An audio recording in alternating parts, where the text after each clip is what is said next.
these people, and that's why they end up the way they do. I mean, it seems to me that the Chief Justice, certainly ACB, seems to have been taken under his wing, and the two of them seem like they're much more worried about how the D.C. cocktail parties are going to view them than actually doing what they were picked to do, because John Roberts just seems as political. I mean, thinking back to even Obamacare and rewriting the laws to make it a tax, and I mean, he seems much more worried about what the media is going to say about him and how he's going to be viewed around D.C. than anything having to do with actually being a jurist. He really worries me. First of all, and this should be 7-2. There should be 7-2 or 9-zip. It should be 9-0. It should be 9-zip, but we know what we got. We got two that, no matter what is happening, if it's against Trump. I'm going to say 3. Oh, yeah? I think fair argument. And you know what? It kills me that there's people making laws for the entire nation, one of them at least, who's too afraid to define what a woman is. It's not that she can't. She was afraid to, because that goes against the narrative of the commie pinko Democratic left. Yeah, without a doubt. The peer pressure amongst each other, and they all double down on who could be the most woke. It's like a competition to see who could be the biggest jackass. Yeah. And they'll just double down on stupid nonstop. Well, hopefully it's one of, whether this wakes them up and they finally get off the Harry, get your fat ass off the couch deal for that Trump said. I don't know if this is if they're finally going to do it, but at least there's one here today. And maybe send a message that says, we're still here. At least say something. You would think, but according and Roberts being I don't know. Roberts is a concern. I mean, he really is just a concern. Right. Well, but according to this article in Politico, Justice Kagan said in her 2-page dissent that she thinks that her colleagues erred by taking up the matter to begin with. So she doesn't think they should be involved at all, which should be a major red flag, because what we've been saying is the Supreme Court needs to take this stuff up and clear the air and make a decision one way or another, so these district court judges know, hey, you guys are outside your lane, get back. Yeah, but it's not even one way or the other. If they ruled, God forbid, in favor of these district court judges being able to do this stuff, we get nowhere. Then it's over. We get nowhere, no matter who's in office. If Republicans are in office, we're going to do judge shopping, and if the Democrats, they're going to do judge shopping. Everything stops. The country basically ceases to run. So they have to. They can't just let this go. And if they rule against it, wow, I can't even imagine where that takes us. Yeah, and then what are the chances that, Congress finally grows a spine and says, we got to get these judges and these courts back in order, and the judges decide, hey, we're going to hold you in contempt for trying to take away our power. Yeah. And Congress isn't going to do it. It's too close. And it's kind of terrifying. We were one vote away. One vote away from another level of communism that we're not going to get rid of once it's here. The thing you mentioned Congress, and it just makes me. Sometimes I wonder if people right now realize how ineffective Congress has been in getting really anything done, and they've been lucky because of Trump and tariffs and Signalgate and all this other stuff. The attention has not really been on Congress, and now we see the beginnings of what the reconciliation bill is. Not good. No big ideas. No real big going after spending from what we can tell so far. But what has Congress done? Can anybody look at what Congress has done so far and say that they've been effective in any way, shape, or form in anything?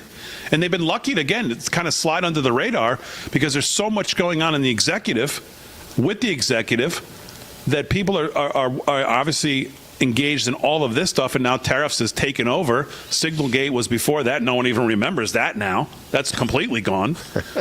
But what Congress, what have they done in the House and the Senate so far in the first almost 100 days? Is it 100 days now? Almost. Almost. Oh, yeah. Yeah, they passed this thing to block tariffs. That's it. That's all they did. All right, live from Studio 6B on a Friday night, Mike Crispi is going to join us. He's the host of a brand new show right here on Real America's Voice. We'll talk to him about that. We'll do sports, news, all coming up on a Friday night live from the America First Warehouse. We're back right after this.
All right, Friday night, live from Studio 6B, live at the America First Warehouse. Glad you're in. Everybody's here. The whole gang is here. Slick Rick's going to do sports. Vinnie Mac's going to have some thoughts. Paul Nolan's going to have some thoughts. Rick Delgado's going to have news, and Kevin Downey Jr. is going to have news. We got lots to cover. Whoa. With the whole gang here. We'll see what's on everybody's mind on a Friday, wrapping up another great week. Want to thank everybody, of course, for giving us a couple hours of your night, 8 to 10 weekdays right here on Real America's Voice and across the airways of 103.9 LI News Radio. Welcome on in, everybody. Let's do some sports. We'll kick it off. A big weekend, Final Four games coming up, and then the national championship, of course, on Monday night. The bracket challenge will come to an end. We'll see the top 10 who plays from the Live from Studio 6B audience. But right now, let's do sports. Slickster's got it. Sports is brought to you by our friend Mike Lindell. MyPillow, LFS6B is the promo code to use. Slickster, what's going on? Well, speaking of national championships, the women's championship is tonight, Big D. And South Carolina right now up 41-35 over Texas with 9 to go there in the third. No, that's not the championship. UConn still has to play, it's right? The Final Four. Yeah. It's Final Four. Oh, yeah. Well, Final it's called the Women's National Championship. It's the Final Four tonight, Friday night. Texas and South Carolina. Then we have UConn taking on UCLA at 9:30. We got that game on as well. So, yes, indeed. And UConn is a 7.5-point favorite. So we'll see what happens with that. But, yes, we got those games going on tonight, live and in action. To the ice we go, NHL. So it's called the National Championship game, or it's called the Final Four? It's called the Final Four, but it's the NCAA Women's Championship. Gotcha. Hurricane Red Wings 2-1 over the Hurricanes, 12 to go there in the second on the ice. The Blackhawks over the Capitals 2-1, 15 to go there in the second as well. End of one, no score. Wild and Islanders playing where? UBS, U Bailey Score Arena. Well, they're living up to their name there. NBA, we got the Kings 68-49 over the Hornets at the half. The Jazz over the Pacers 59-57 also at the half. Celtics lead the Suns 46-30, 6 to go there in the second in Boston. And Pistons over the Raptors 34-32, 10 to go there in the second as well. Major League Baseball, a couple of games going on right now. Mariners and Giants in a pitcher's duel. 8-8 is the score in the bottom of the 10th. We got the bottom of the 6th. Diamondbacks over the Nationals 4-3. Phillies blanking the Dodgers 1-0 top of the 7th. Middle of the 5th, Braves over the Marlins 3-0. Orioles 2-1 over the Royals bottom 2nd. Mid 1st, no score. Rays and Rangers. Reds and Brewers, no score as well in the bottom of the 1st. Tigers over the White Sox earlier today, 7-4. Red Sox 13-9 over the Cardinals. The Cubs 3-1 over the Padres. Mets blanked the Blue Jays in their home opener at Citi Field today, 5-0. The Athletics over the Rockies 6-3-11, and Yankees as well 9-4 winners out in Pittsburgh. They won that game 9-4 today. And Guardians take on the Angels 9:38 first pitch. Well, it's Friday night. You know where we want to go? We want to go to the rodeo. Go. Here we go. San Angelo Stock Show and Rodeo. Been a little light on the rodeo last couple of weeks, just a couple of here and there. You know, we had the Austin Rodeo and as well as the Houston. Well, now we're in San Angelo Stock and Rodeo, San Angelo, Texas, at the Forster Communications Coliseum. This is a little bit of a smaller rodeo, but just the same. Steer wrestling. We got second round leader Ty, Bridger Anderson, and Danelle Henderson, both coming in at 3.3 seconds each. Team roping second round, another tie, Devin Johnson and Boogie Ray and Aaron Single and Jade Corkill, 3.9 seconds each there. Tie down roping, second round, Tyler Calhoun, 7.5 seconds. Bauer Racing, Abby Fields coming in at 15.7 tenths there. Good time as well. Picked up 10 grand on that one too, big winner. And total payoff on this rodeo, $104,000. So that rodeo just kicked off tonight. We'll keep you updated on that as well. And then, of course, well, President Trump, we know he loves the Lynx, and Bryson DeChambeau praises Trump as great ambassador for golf amid PGA Tour and LIV talks. A lot of talks about merging, and I think President Trump is trying to throw his influence in there. A little art of the deal on the links here. This is Warner Todd Houston and Breitbart. Two-time U.S. Open champion Bryson DeChambeau praised President Donald Trump as a great ambassador for the game of golf as talks between the PGA and Tour and LIV continue. Appearing on Fox and Friends, DeChambeau said that Trump loves the game, Fox News reported. He loves golf, by the way. I think he's such a great ambassador for the game of golf and for diplomacy in general, DeChambeau lauded. It's been fun to play some golf with him, get to know him a little bit better, and just recognize that he's just a normal person. DeChambeau also spoke of the dinner he had with the president. Man, we were with Kid Rock and Florida Governor Ron DeSantis, and we just had a great dinner, DeChambeau said. We didn't talk much about politics. We just enjoyed our time together, and we were honestly really grateful that he's given us the golf course to play on, and super excited to be around him. He also praised LIV Golf as well. So apparently they got a little tournament going on, Big D. A couple of big names playing there as well. So they're pretty excited there. Bryson DeChambeau. Yeah, they're down at the Row, and the president went down, and of course the media just hammered him on being there. Of course, they're looking for anything they can to hammer him. But, well, Slick, my daughter texts me, and she says, you got to love You Barely Score Arena. Yes, that's it. So she's a big fan of that one. Bringing that one for a while because they barely score when they're there. Yeah, there you go. And that event, by the way, Phil Mickelson, Ian Poulter, Bryson DeChambeau, Brooks Koepka, and John Rahm. So some big names there. They barely score anywhere. Yeah. All right, that's good. Thanks, Slick. Sports is brought to you by Mike Lindell, My Pillow. Let's do some news. Rick Delgado's got it. What's going on, Delgado? All right. Well, a bunch of things going on. One thing that caught my attention has to be this coming from New York City Mayor Mayor Eric Adams. Fresh off his corruption case being dismissed by a federal judge, he appeared on a podcast, I think it was yesterday or earlier today. Andrew Schultz? Yes, and said he believes the deep state is real. Uh-huh.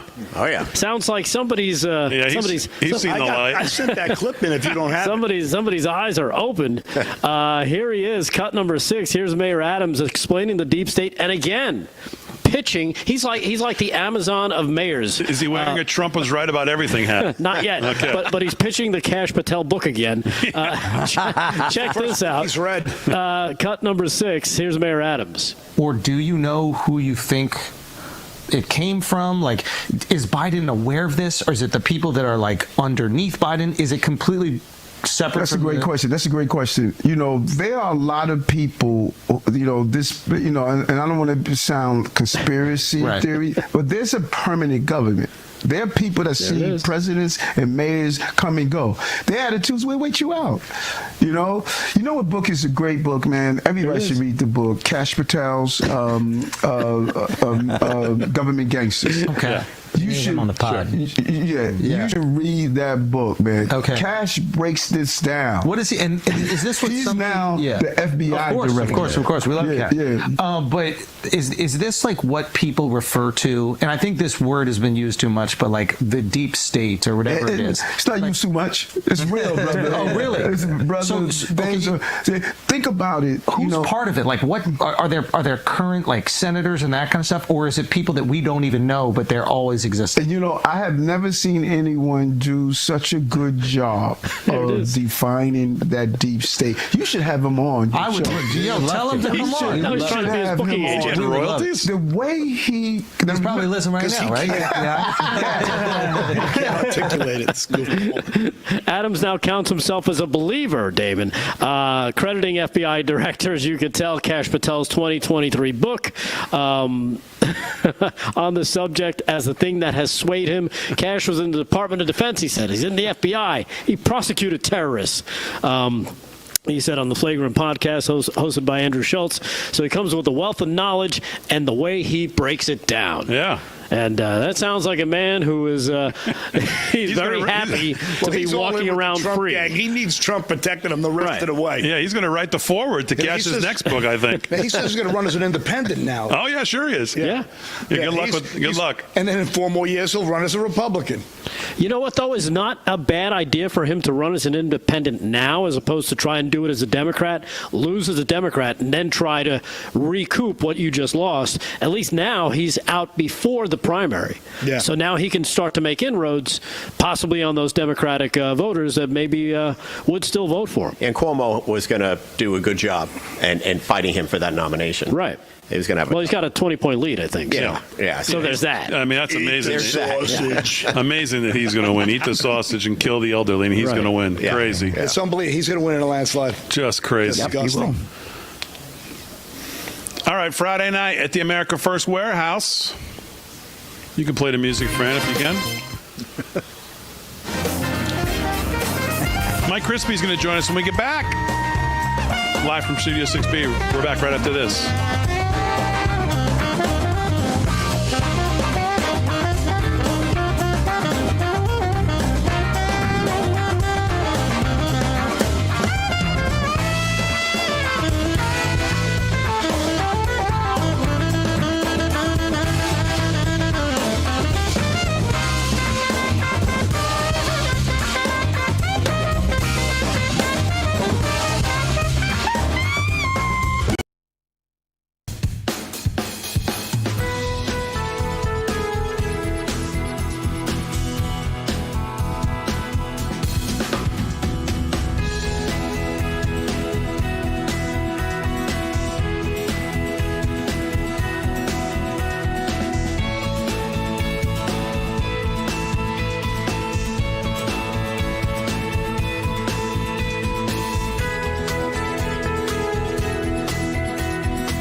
right, 30 minutes past the hour, live from Studio 6B, Real America's Voice on a Friday night, live at the America First Warehouse. Welcome on in, everybody. Lots to do still on a Friday. Vinnie Mac's going to have some news. Paul Nolan's going to have news.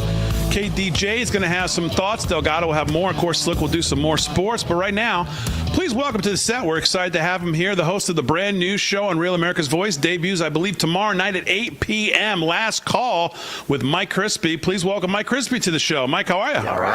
All right, guys. Thanks for having me. Yeah. Great to be at the America First Warehouse, and great to be on air. A show that I've watched many a Friday night. So I made it to the big stage. How do you describe this place to someone who hasn't seen it? Well planned.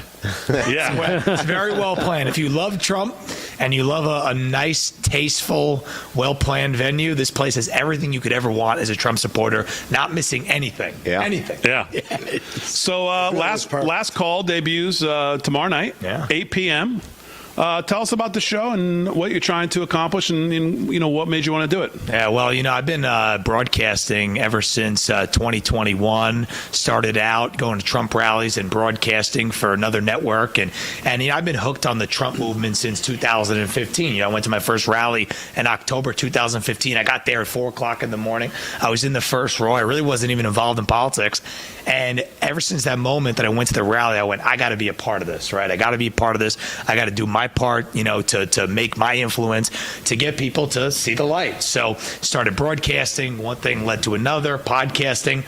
And now, after 2024, we did a lot of work for President Trump in New Jersey. I was, one of his main surrogates in the state of New Jersey, spoke at the big rally, Wildwood. We made an 11-point gain in New Jersey, made a lot of history. Now it's like, all right, how do we take control of the narrative in this golden age we're in right now, right? And I think that on the weekends, we need to have a little fun, and we need to have a, little late night fun, conservative talk on the weekends to enjoy the golden age at the expense of the libs. Have a nice show that's highly entertaining, informative, and having a good time, but also, giving people like that late night feel going through it to cap off the week. So really excited to be a part of Real America's Voice. Been watching Real America's Voice since the beginning, and it's amazing what it's become, and I think it's only going to get bigger now that the spotlight is on Trump for these next 4 years in a way that I think is going to be bigger and better than ever before. Yeah. We're speaking with Mike Crispi. He's the host of Last Call. It debuts tomorrow night, 8 p.m. right here on Real America's Voice. Make sure you tune in. You mentioned New Jersey and the gains we made in New Jersey. What do politics in New Jersey look like right now? Is that gain something that you think is going to continue? Do people want I saw something, I don't know if it was an April Fool's joke or not, but there's still a majority of the state wants Governor Murphy back for another term. Like, what is the state of politics in New Jersey? Well, thank God he's term limited out, so he'll go on to go have a cushy landing somewhere else, but then another Democrat will try to ruin our state, right? That's like kind of how it works. But when it was coming up, election year, I said, I don't know, something about the feeling in New Jersey, like we kind of have this momentum. And I was out there, doing events as a surrogate with the campaign, and we did 32 events in every single area, even in like Newark. Okay, we went to like the slums, and no matter where we went, what we did, doing like voter outreach and petition signatures for Trump to get on the ballot, we get like 300-400 people, whether we were in like the most rural place or we were in like the city. Okay, I'm talking like near Philadelphia or Newark or whatever. We were having massive crowds, and I said, something's going on here. So New Jersey, I think, is the new swing state. You go from losing it by 16, almost 17 points in 2016 and 2020, and then in 2024, with Trump's message, it cuts down to 5. I mean, that's kind of an unbelievable gain. And I think that with New Jersey, South Jersey is super red, okay? It's like almost a different place. There are people down there. And then Central Jersey and North Jersey is kind of like purple. And then you have the urban areas, which are obviously near the major cities, and they're blue. Trump's making big gains in these urban areas, okay? He picks off 5, 6, 7, 8 points. That's a lot of voters. The voters that are purple in North and Central, they go, I don't want illegal immigrants. I don't want my kids going to class and the teacher has to speak 3 different languages and got to translate all the worksheets. They're not going to learn anything. And then in South Jersey, they say this is our last stand here. They're trying to take away our rights fundamentally and change the country. So they're coming out more. So I think New Jersey in 2028, I think Trump got it started. I think next presidential election, I think we put the dagger in them and we take New Jersey, flip it red. Do you buy into when we just saw 2 special elections in Florida, we saw what happened in Wisconsin. One of the big complaints coming out of that night was that Republicans and low propensity voters, when Trump's name is not on the ballot, and as much as we hear him talk about another term, we suspect come 2028 his name is not on the ballot. Do you think that's an issue for the Republican Party? It's really interesting because in that special election in both Wisconsin and in Florida, like I look at 2 of the races particularly, the Supreme Court race that happened in Wisconsin. I think they spent almost $100 million, which is like, guys, $100 million for a Supreme Court race. That's like crazy. And then even in Florida 6, okay, which is a Republican plus 30 seat. That's where Randy Fine just won. Super Republican seat. Mike Waltz had it. The Democrats still spent over $10 million in a congressional special election. That's a ton of money. That's like one of the highest spends in a congressional election, like I think ever, like to begin with. They don't spend that kind of money. So that shows us that the Democrats, you know, we're saying, we're laughing at them, we're having a good time, but they're not going to go away quietly into the night. You know, they got all of this money through the ACT Blue consortium of fraud, okay, where they launder all sorts of money. They got billions of dollars at their disposal, and I think they're going to try to spend their way out of it. And your point about Trump not being on the ballot, I do think that's something that Republicans got to get better on. You know, he's not on the ballot, but you still got to come out. And I think that in 2028, you know, Trump is doing the third term. You know, I mean, we'll see. But if he's not doing the third term, and we got somebody else up there, you know, they're going to need to solve for that. They're going to need to get those low propensity voters out because, quite frankly, that's something real where they're going to try to make up for the non-Trump factor with the money. And I think that what happened should be like a warning that, yeah, you know, we still won Florida, but we got to be more careful. Otherwise, they'll try to take one on us. Yeah. We're speaking with Mike Crispi. He's the host of Last Call with Mike Crispi. Debuts tomorrow night on Real America's Voice at 8 p.m. So make sure you lock it in and stay tuned for that. I don't know what you're going to talk about on the show. You can give us maybe give us a little preview of what you're going to talk about on Saturday night. But if you had to do a segment on the GOP right now, Congress and the Senate, what would you talk about in that segment? Well, if I was doing a segment on Congress right now, I would say, can we please pass Trump's agenda? Can we please pass it? You know, right now they had this whole thing where they were arguing about the proxy voting things for the pregnant mothers. And then Johnson said, okay, we got to shut it down. And now we can't do any more things this week. And you know, I don't want to get into the minutia of congressional procedure, but he could have kept it going. He didn't have to just suspend things for a whole week. So, you know, I think you got to get Trump's agenda going. He's been doing a lot of things by executive order, which is great. I love he's, you know, exercising and levying all the powers. There was an article today that said that, you know, Trump doesn't give a blank anymore and is just doing exactly what he wants to do. Yeah, you brought that up before, right? Yeah, so it's like, I love that, but now Congress needs to act like that. Mm-hmm. You know, they need to act like that. We got they're spineless. We got a 6-seat majority, and everyone's like, well, it's close. It shouldn't be close. He should be winning by 6 votes every single time. Because if you're a Republican and you're not on board with President Trump's agenda at this point, you're either like sinister or you're just really stupid at this point. I think it's the former. I think they're bought off. They're weak. They're controlled by their paymasters and the lobbyists and the special interests. And they're saying to them, the lobbyists and the special interests, just wait it out, wait out the storm, kind of drag your feet. You know, this Trump thing, couple more years. But it's going to be on us to put the pressure on them for Congress to actually enact and pass the agenda. They're kind of being slow right now. If they don't get stuff done by the summer, I think a lot of people are going to be pissed off. Yeah, I totally get it. By the way, Maxine Waters just texted me. She wants to know if she could be a so I'm wondering if that happened. Here's something we've been talking about a lot on the show. So your points on Congress, I totally get, and they're spot on because it's frustrating. Supreme Court, they are in the background now of a major constitutional crisis with all these federal courts and others blocking Trump's agenda. There's one thing to say Congress should act. They're not. Right? You just articulated many of the reasons why. Here's the Supreme Court sitting there in the background just allowing all this to happen.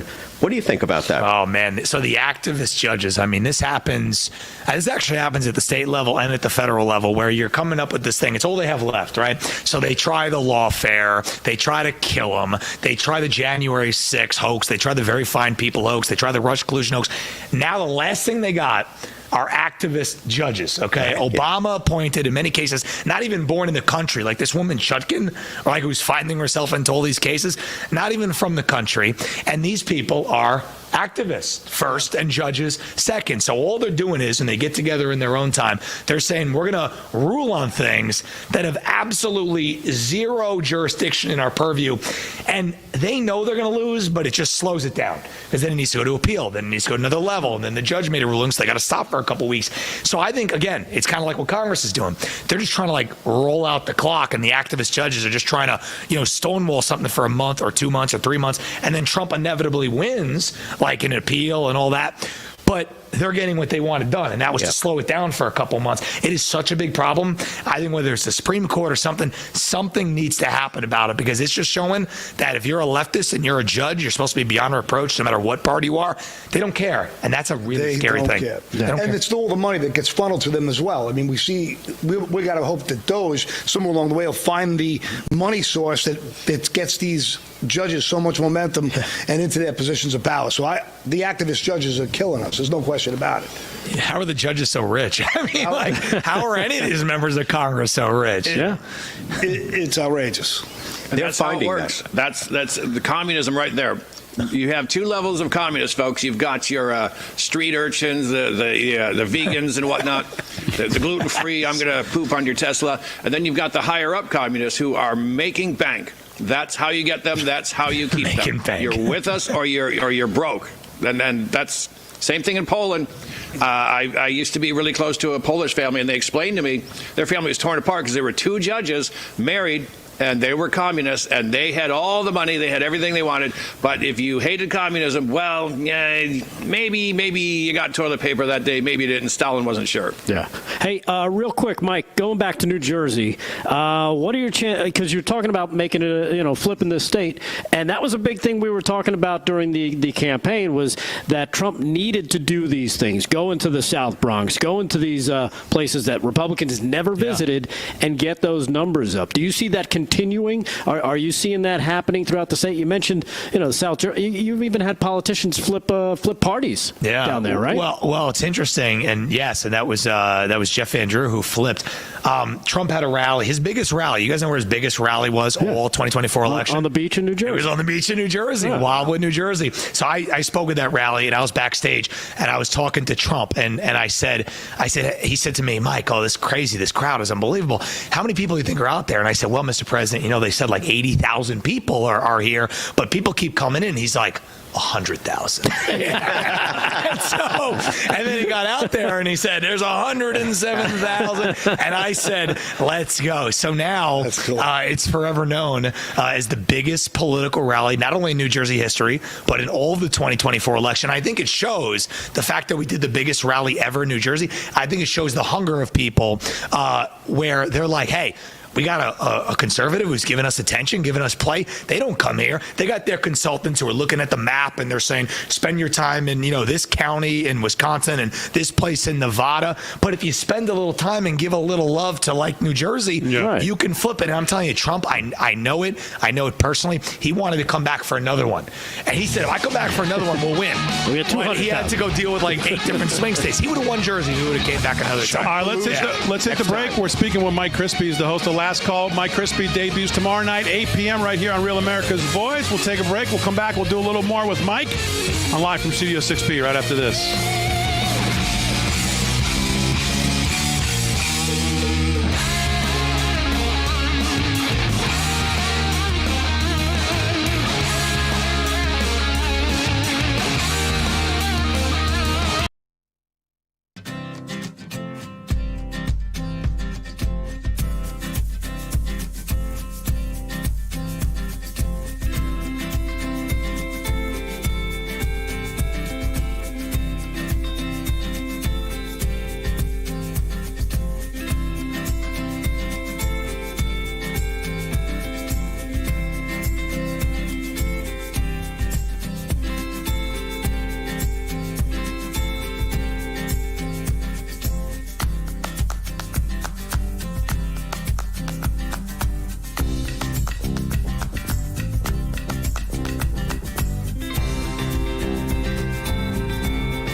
are live from Studio 6B, 13 to the hour on a Friday night at the America First Warehouse. We are live. Welcome on in, everybody.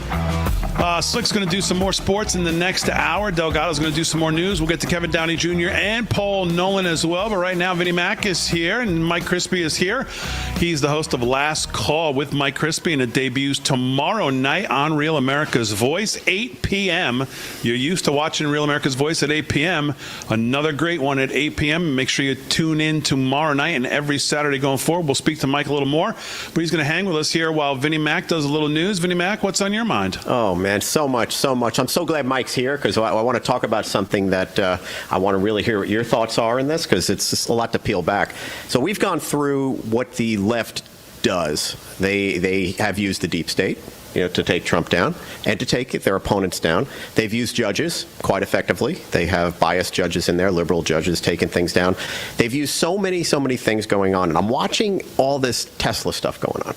After all the years where we watched George Floyd, the protests, right? And then Antifa, Black Lives Matter, the protests against Supreme Court justices. You talk about the Summer of Love? And now the Summer of Love, yes, the peaceful protesters. But my point is, here's all these Tesla things going on all over the country. And we know all the ones I just mentioned were orchestrated, paid for protests. And it's part of the program. At the same time, I'm watching what's going on with Doge, where they're peeling back this process of where the corruption really is. They're saving money and all that, and we talked about this the other night in the show, that now they're finding the circle of how money's being sort of laundered back, even to these judges possibly, right, and to politicians. And I look at all that, and I'm like, we need a Doge-type effort to really start peeling back these efforts of these protests. Because what happens with these protests is most of us know it's a bunch of malarkey. It's not really what's going on. These are a bunch of people that are paid. Their signs are printed. Their orchestration is there. However, the media covers this as if Americans woke up one morning and said, I don't like this, or I hate Tesla, or I hate all of these things, and they're completely orchestrated. You have been in the streets, with this Trump campaign. You've been out. Those protests that were there at his events and so on, it's the same thing. What's your view of that? So actually last weekend I went to the Tesla, our counter protest. So we organized our group along with Early Vote Action, Scott Pressler's group. We organized like a combined rally, which was the counter rally to the Tesla rally. So we had like 300, big crowd, 300 people came out, and their crowd was supposed to get there earlier. We got there before them. They were like late. You could tell they were paid, punching in. They all get there lethargically. They all got their pre-made signs. We got their spot right in front of the dealer. They had to set up down the street, and they were all kind of stressed out because they didn't know if they were going to get their protest paycheck. So they're down the street, and they all got certain costumes, certain type of signs, super vulgar. But it just is so it's very, I don't say low energy, but it's it's very rehearsed. F Elon Musk, and they're doing it, and then the reporter comes over and they take some stuff, the reporter goes away, and they kind of stop. So I think most of the ones who are getting paid are getting very lazy with it, but you have some that are just really angry and depraved and mental, and those are the ones who try to light Teslas on fire and throw bricks through it. And it was the Congresswoman Jaya Paul, I'm talking about. This woman is talking about readying yourselves for battle in the streets. So Maxine Waters was saying a couple of years ago. They're saying it again. Whenever we're just winning on policy, they just get really angry and violent. These people are so sick. When you said it was low energy, I was thinking, wow, I guess that means they didn't have a dance number prepared for I saw a dance number. They were showing them doing orchestrated dancing. But really, the point I'm trying to get to is that we all know it's orchestrated. Yeah. We know they're paid. We know all of these things. And yet we still pay attention to it. And it makes no sense to do that. And my biggest fear, just in general, in trying to get the MAGA agenda done and all this, these false sort of narratives that get out and people start believing them. If you have as many liberal friends as I do, I got a lot of liberal friends. I hear this stuff on a regular basis. If they came into this place, their head would explode if they went into this place. You're a patient good guy. I don't know. I am no, patient. he's not from what I heard. Damon says he walks right up to people, starts yelling at him. He owes patience. He has less than zero patience. I go at it because because I just cannot stand, the narrative. But what I find is so many of them have similar commentary, which is, well, how can all these people be protesting in the streets if the country's really in support of Trump? And I'm like, these are actors. It's like only in this world that we're in right now with like this, fake news media vacuum can people be protesting about cutting the government by $1 trillion and then giving the money back to them in the form of a tax break, or Elon was calling it like a Doge rebate. Like, only in this system would, like, they say, hey, you're getting ripped off, you're paying 40% of your income, a lot of it's going to BS and a black hole. I just want to cut that and give it back to you. You're not going to get a service cut. Everyone's going to be all right. And they go, no, fascist, Hitler. I'm right. Like only in this world that we're in right now. Well, that's communism for you. Yeah, and you know what? You mentioned Representative Jaya whatever her name is. Yeah. She's working with, this comes from my friend Victoria Taft at pjmedia.com. She's working with a professor from Harvard, Erica Chenoweth. They're actually organizing these people, and they're printing out the chants. Yeah, they're printing out, here's your part. And you're right, they're dancing like lunatics. I saw that. They obviously had to rehearse that crap. But we've got to out them. Like, we need to figure out a process. You have a show, we have a show. There's lots of us out there in the media. We know this is going on. We have to infiltrate that, like Doge is infiltrating the system of corruption. There's this whole system of, this is corruption, because the media is playing it like it's real. To your point, we know they're doing the step dance in some hall, trying to figure out how to do that when they're out in the streets. It's baloney. Right. Yeah, they're getting a video emailed to them. Okay, remember, because the dance numbers are not very orchestrated. I mean, well, it's the electric it's not slide. Exactly, yeah. But they're not exactly talented, not the most talented athletic people. Yeah. I know. Let's dance, Elon, out of the country. Sprockets. Dita and Sprocket. And you see Whoopi Goldberg, whose real name is Karen Johnson. She really is. Are you doxing her? I am. She on that show no one watches. She said, well, "The resistance is real. You get out there, you are not alone." That's my point. Where's Whoopi? Is Whoopi out there? I've never seen Whoopi. I mean, she can't miss her. So, like, I haven't seen Whoopi out. You can see her from space. It's always ones that are like the puffiest and the doughiest and like the weakest who like talk the biggest game. Like, we're gonna rough them up in the streets. Gonna rough us up in the streets. I mean, but I think it goes back to your point. I think it does go back to like we gotta like out the source. Yeah. And I'm telling you, I really hope that after these 4 years, like one thing that Pam Bondi roots out is this Act Blue scam. I mean, I mentioned it before, but it's scam. like the Democrats have this thing where like they route all their money, they routes through Act Blue, and no one can tell where it comes from. Foundation. They take it, they like divvied up. They said like one old lady gives like 6,000 donations of $50, and but like where is the source of that?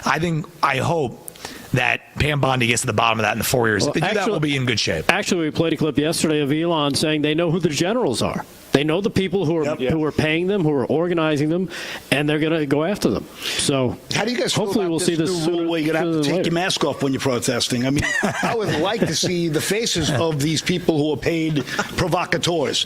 These agent provocateurs have clearly paid, and they're all covering their faces. Like, I'd like to see us start doxing some of those people that we saw, at the January 6th scam, as you have called it. We've seen people coming off of buses, getting into their MAGA gear, saying they feel dirty, dressed up. They're Antifa paid agents, and no one follows these people anywhere. Here's my final point on that. I'll be quick. Be very quick. Is First Amendment. This is not the First Amendment. Okay, good. They think it's the First Amendment. All right. Wait, I'm exercising my First Amendment rights here. We've been speaking with Mike Crispi. He's the host of Last Call. Mike Crispi. It debuts tomorrow night. Best of luck with the show, and thanks for joining us tonight. Hey, what an honor. This place is great. You guys are great. Let's go. Rav to the moon. All right, hour 2 coming up. Again, Last Call. Mike Crispi debuts tomorrow night, 8 p.m. right here on Real America's Voice. Check it out. All right, we're back. Hour 2 live from the America First Warehouse right after this.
America's Voice family. Are you on Getter yet? No? What are you waiting for? It's free. It's uncensored, and it's where all the biggest voices in conservative media are speaking out.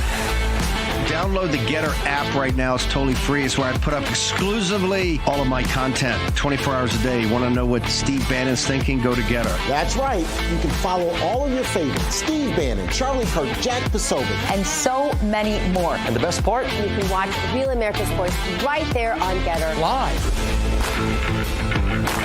So join the conversation. Hop on the Getter chat room. Engage with patriots who are just like you. Good morning, Getter friends. We're breaking news, we're delivering the truth, and we're doing it on Getter Every single day. So don't wait. Download the Getter app now. Sign up for free and be part of the movement. It isn't just an app. It isn't just a social media platform. It's a community.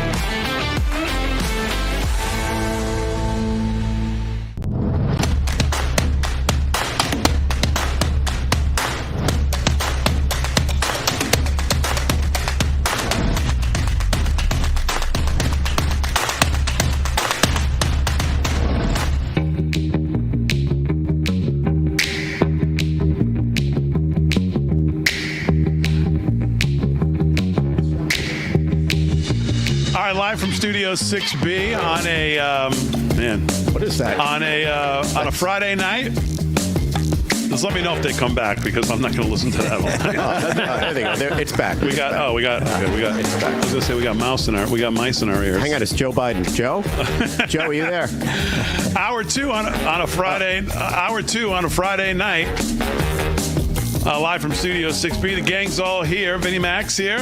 Slick Rick's back to do some sports. Paul Nolan, Kevin Downey Jr., Rick Delgado. Mike Crispi just joined us for the last 2 segments. He was the host of Last Call with Mike Crispi, which is going to debut tomorrow night. I want to thank him for coming out to the American First Warehouse and joining us. Make sure you tune into his show. It's going to, obviously, if you can see, it's going to be great.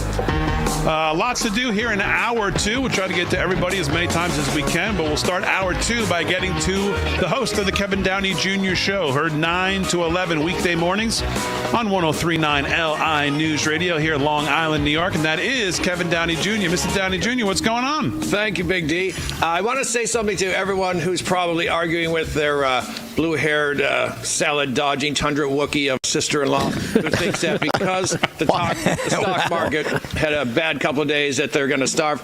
I did some digging, and I found a 7-month, 7,000-point slide from like January 1st. It actually started a little in December. Let's say January 1st into September of 2022. And no one panicked. No one said a word. And I have a friend. He's as liberal as the day is long. He's 68. He's screaming, I'm selling everything I have, even though 4 of my stock friends said, don't do it. This will bounce back almost immediately. So if nothing else, the good news is these liberals don't really reproduce a lot because they abort all their kids. And then, then the ones that do survive, they cut off their wieners. And so and now they're going to starve to death. Friday night. I'm pretty happy about that. That's controversial. You know what? When I see them lighting Tesla dealerships on fire. I had way more fun when they were lighting themselves on fire and yelling, free Palestine, free Palestine, free Palestine. You're going to light something on fire, libs. There's where you want to go. But a 7-month, $7,000 slide, 7,000-point slide in 2022 that no one really cared about. And they've got this one. I want to bring this up. This is the good one. Some students lost their apartment. They lost their apartment because one of them hung up a Trump flag. And one day, the landlord comes in to fix the sink. And now that their lease is up, they got a note. We got a note that said, unfortunately, we have decided not to renew your lease while fixing your lock. Oh, there's the lock. Over the holiday break, we noticed a Trump flag on the wall. Respectfully, we're being more selective in choosing tenants that better align with our values and those of most of the other tenants. And the guy said, he was getting kicked out. He said, I had to fill out a questionnaire before we moved in, which I thought was odd. It included questions such as, how old is the Earth? Is the Earth flat or round? And what are your beliefs about stopping airborne viruses? My God. You know what? I hate to see anyone kicked out of their home, but how did you not see this coming? Okay. Is the Earth flat? How do you feel about airborne viruses? You knew right away they were Fauci lovers. And that wasn't going to work out. We got another one here. Look at this. Kathy Hochul said today that they passed a couple more laws for guns, some gun laws, and she's saying crime is down 40% and blah, blah, blah in the state. Well, yeah, in the state, crime may be down because, when you get upstate, they don't really shoot each other. They do that in the city. They do that in Albany. They do that in New York's, big and little toilet towns. That's where they do it. Don't go to Syracuse. You'll be shot in Utica. But the outlying place, everyone's fine. But those people are the ones who are paying. She says here, when someone is stockpiling bullets, we know about it. Because I don't know if you guys know this. If you buy ammo, you have to get a background check. And she just let it go right there. Not only do you have to get a background check, they're keeping track of how many rounds you buy. I am the mass shooting guy over at PJ Media, and with the exception of Vegas and maybe one or two others, no one has really ever fired more, even near 100 rounds. So this is they want to know who's packing what and how much ammo they've got. This guy in the rental thing, that's classic discrimination. Yeah, what if they had a BLM sign? Could you kick him out? They would have squatted already, so. It is. It's classic discrimination. Yeah. Like, that is outrageous that it happened. But that legally, that is discrimination. It's the textbook definition. It's like saying, well, you're black. You can't come here. Yeah. You can't live here. Oh. They don't care. They don't care. No. They don't care. I mean, if I was that kid I would just say, well, good luck getting me out. You know what I think needs to start happening here? Lawsuits need to start happening. We need to start suing a lot of people over this type of discrimination. I know it's happening every day. The example you just made, that's not a one-off. No. In a lot of areas, it's not a one-off. I mean, you see people getting hired or maybe not fired, but not hired for that reason. I mean, this is an HR 101 problem. We got to start suing people and straightening this out. But you notice it only goes one way. Always. That's right? That's it why I'm only saying goes one way. True story. Yeah. Because I don't think I've seen, because or else the deep state media would have it all over the place. Oh my goodness, this MAGA landlord kicked out these people because they supported drunk Harris, right? Oh yeah, it'd be in every single news cycle. It'd be spun and pushed and pressed. it would be the top of the news every single hour on the hour for at least 5 days. Because that's the way they play the game. I just went through a situation. I was going to be paid to be a speaker at a college. I gave my speech. They asked me some questions. How much did you have to pay them? And I paid them $1,000. It was excellent. But at the end of it, I heard all these woke questions, and everyone was very woke at this place. And I'm thinking to myself, they're not going to hire me, have me come back. Because they're going to Google and find Live from Studio 6B and see some of these things that I'm talking about. Oh, yeah. And that's discrimination. That's not asking a guy to talk about the subject matter that I'm an expert in, because I'm probably one of the top experts in this area that they asked. That's clear-cut discrimination. I was just thinking about that. I'm like, I'm going to sue their ass.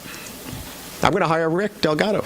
Okay, good. With all that Allstate money that you got that's back. right. That's right. I've never heard of a college hiring about hair pieces. Yeah, well, I have a lot of experience with that. Okay, very good. Yeah. All right, KDJ, we'll do some more news with him in a second. Paul Nolan's here as well. Mr. Nolan, what caught your attention in the news? Well, I was going to bring it up, but, we're talking about, like, the news cycle. Austin Metcalf, the kid gets killed, which I'm sure you guys have covered that earlier in the week. But, again, that would be all over the news cycle if the situation was reversed. Yeah. I mean, this kid gets plunged. I mean, we're talking about a kid who the whole world is is at his hands. And it's, to me, that's the stuff that's killing me, how the news cycle dominates and how it still has the ability to pervade the masses, and how it has the ability to socially engineer what we think and how we react. Because the truth of the matter is, if the entire 90% of these major news outlets, these corporations, were pumping out MAGA news, there would be no stopping it.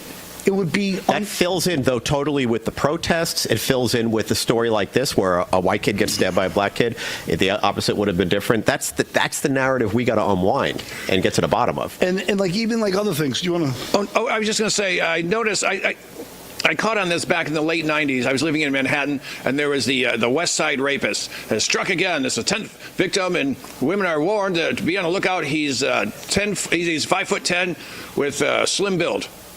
No race, nothing else. Of course not. That's throwing women under the bus. And I was like, well, that's a little weird. And then we saw after 9/11 as I'm lying in my Brooklyn bedroom where I was living at the time, and I could smell the burning bodies of fellow New Yorkers. George Bush is on TV telling me that Islam is the religion of peace. And I was like, they're really not holding anyone responsible for anything unless they are white and white Westerners. Really?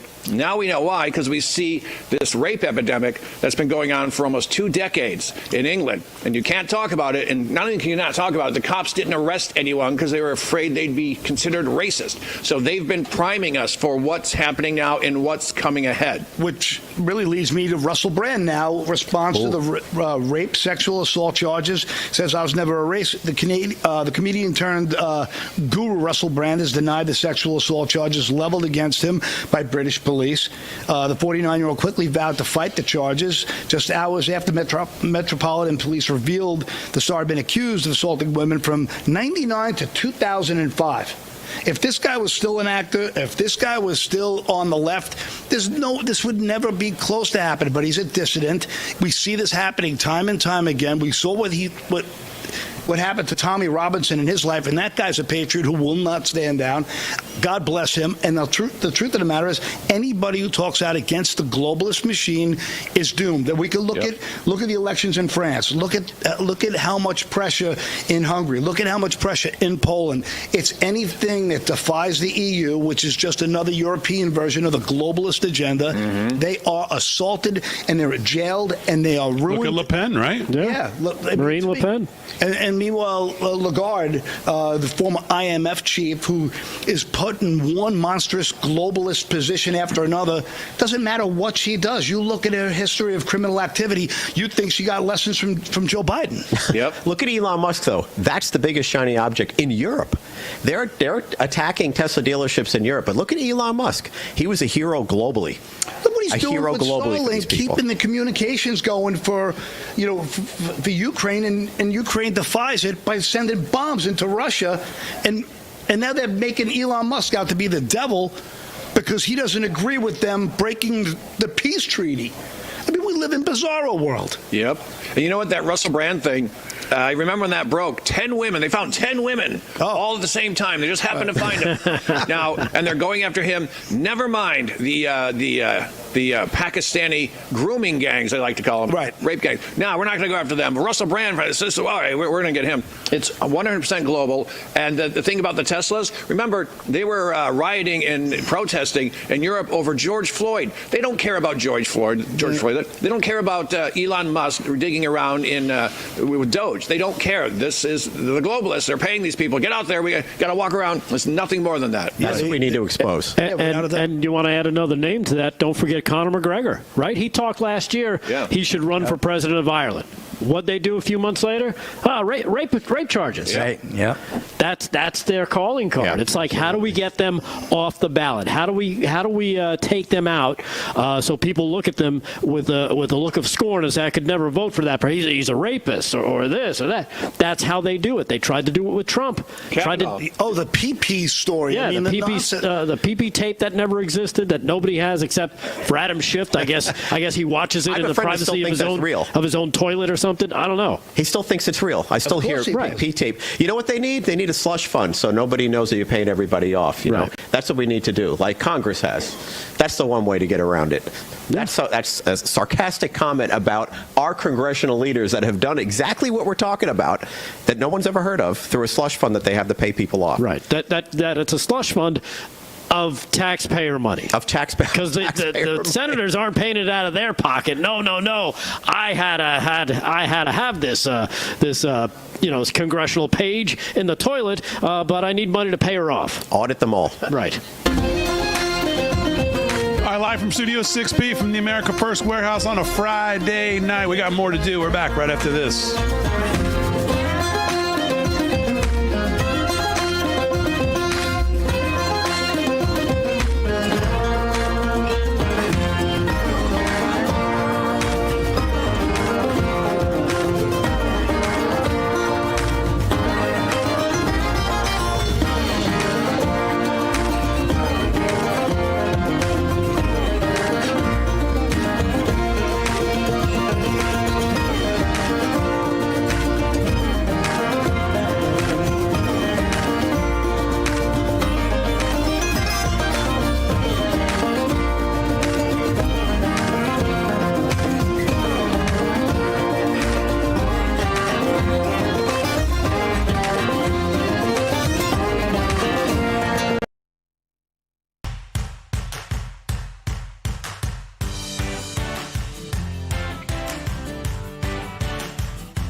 sound like the blues on a Friday night from the America First Warehouse? Let me talk to you about our friends over at Birch Gold. Tariff wars, recession fears, and stubborn inflation.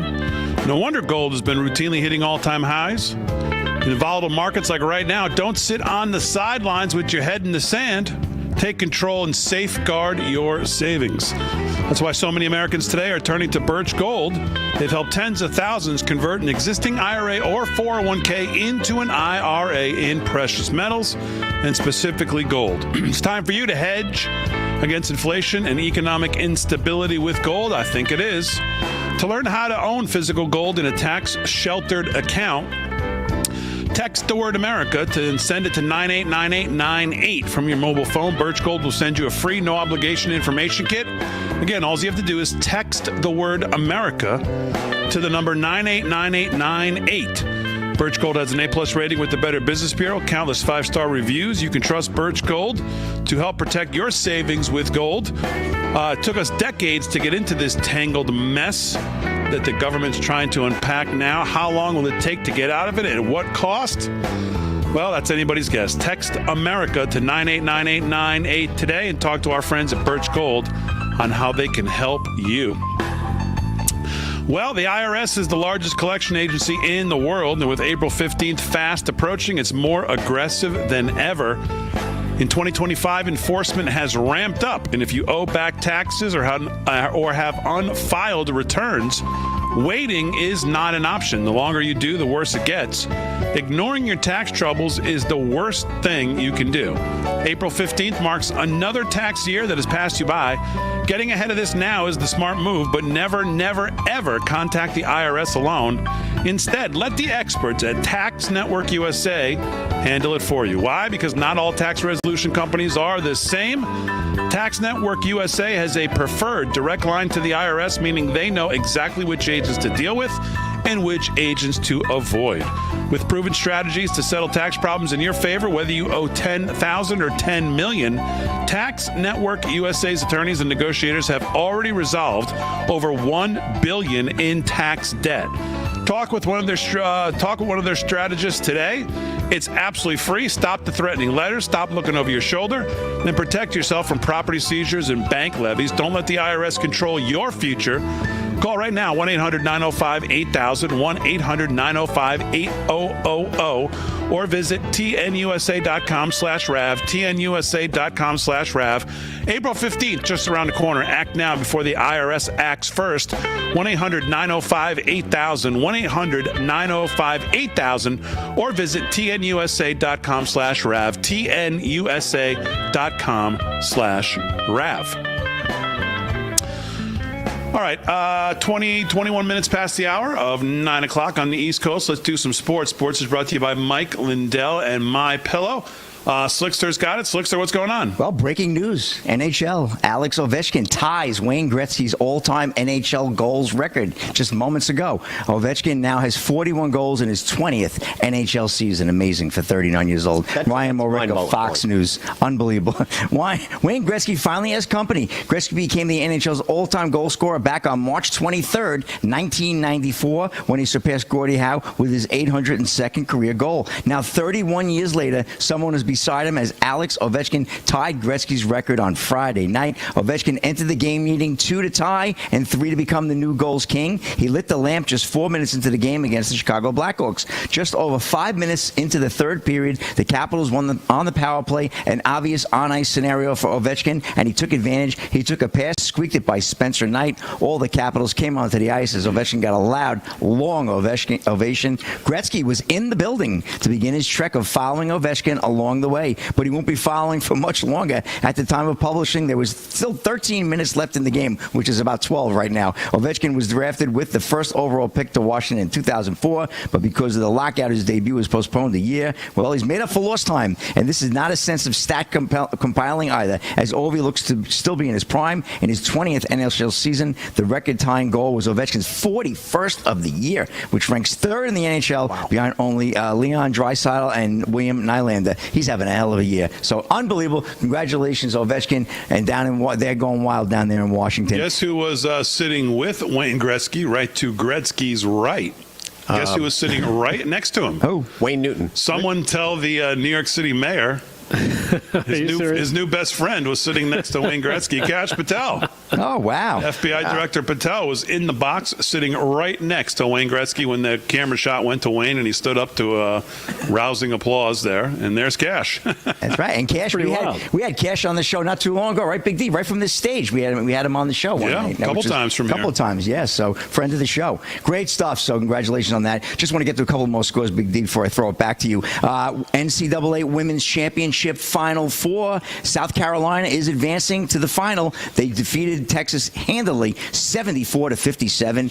UConn taking on UCLA. Coming up in about 8 minutes is the tip-off there on ESPN. So good stuff there, getting down to the final. And the Red Wings right now lead the Hurricanes 4-2. Just mentioned about the Capitals and Blackhawks. Capitals have gone ahead 4-3, 11 to go there in the third. Who knows? Before the show's over, Ovechkin may break the record. Islanders in U Bailey Score Arena have scored twice, and they lead the Wild right now 1-0, just entering the start of the third period. NBA action: Pacers 134-112 over the Jazz. Celtics 90-75 over the Suns. Pistons lead the Raptors 90-77. I'll get you some more scores in the next and final segment, as well as I'll bring you up to date on the baseball scores. Cincinnati Reds make a 61-year record tonight by losing another game without scoring. I will get into that as well in the next segment of sports. Are they playing at the UBS back to you. also? Yeah, Islanders and Reds, two of my favorite teams. Barely score ever. That's a wrap. Big D, back to you. The Islanders scored twice, but they're up 1-0. Hey, they're up 2-1. 2-1. Gotcha. Only they could score twice and be only That's up why 1-0. I was waiting for that. I was going to, because that's how, as a diehard Islander fan, it's just misery. Yeah, well, they're going to lose anyway, 3-2. That's a wrap. With 3 seconds on the clock. All right, Slick, very good. We'll do some more sports before we wrap the show. We'll make our final 4 selections, or we'll reveal, I guess, who's in our bracket since we've already made our selections. We haven't even done the craziest. We'll do news with Rick Delgado when we get back here. We haven't even talked about really the craziest, maybe the craziest story of the day involving another judge, and that is this Judge Paula Innis, I guess is pronounced. Maybe the X is silent. Paula Innis, who is if you looked quick, you'd think it was Rachel Maddow. She is ordering the federal government to arrange the return of Kilmar Abrego Garcia, who was erroneously, quote unquote, deported to El Salvador and put in anti-terrorism prison. Not convinced he's an MS-13, she said. That's just chatter in my view. I haven't been given any evidence. So here you have a judge, I believe out of Maryland, who is telling the President of the United States that somebody who is a member of MS-13, who is an illegal alien here in the country, who is a citizen of El Salvador, that they need to return him to the United States. He was denied asylum by a second judge. I mean, this is so crazy. It's at the point now where it's completely just irresponsible. And I know we've talked about this a little bit, but it's just time to ignore these people and these rulings, Mr. Trump. It's time. No more. Be called a dictator. You already called it. Like, people are already calling you these names. Who cares, right? Just steer into it. Yeah, steer into it, exactly. That's a great way of putting it, because that's it. I've been pushing for that, because Damon, this is going to happen next week. There's going to be another judge out of, some other state, Colorado, that's going to say something dumb here and rule on something. He should actually call this judge on the phone and just say no. By the way, this is not the craziest. Big D, not the craziest story. Come to him after the break. Okay. All right. Hello. KDJ is going to one-up me. I say the president should call the judge and say, we'll bring him back, but he's going to stay at your house. Yeah. We'll bring him back when we get Rachel Morin back. How's that? You got an Airbnb? Yeah, exactly. All right, live from Studio 6B. More to do. We're back right after this.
right, 30 minutes past the hour, live from Studio 6B on a Friday night, live from the America First Warehouse, Long Island, New York. And we are looking forward to seeing the live from Studio 6B audience here.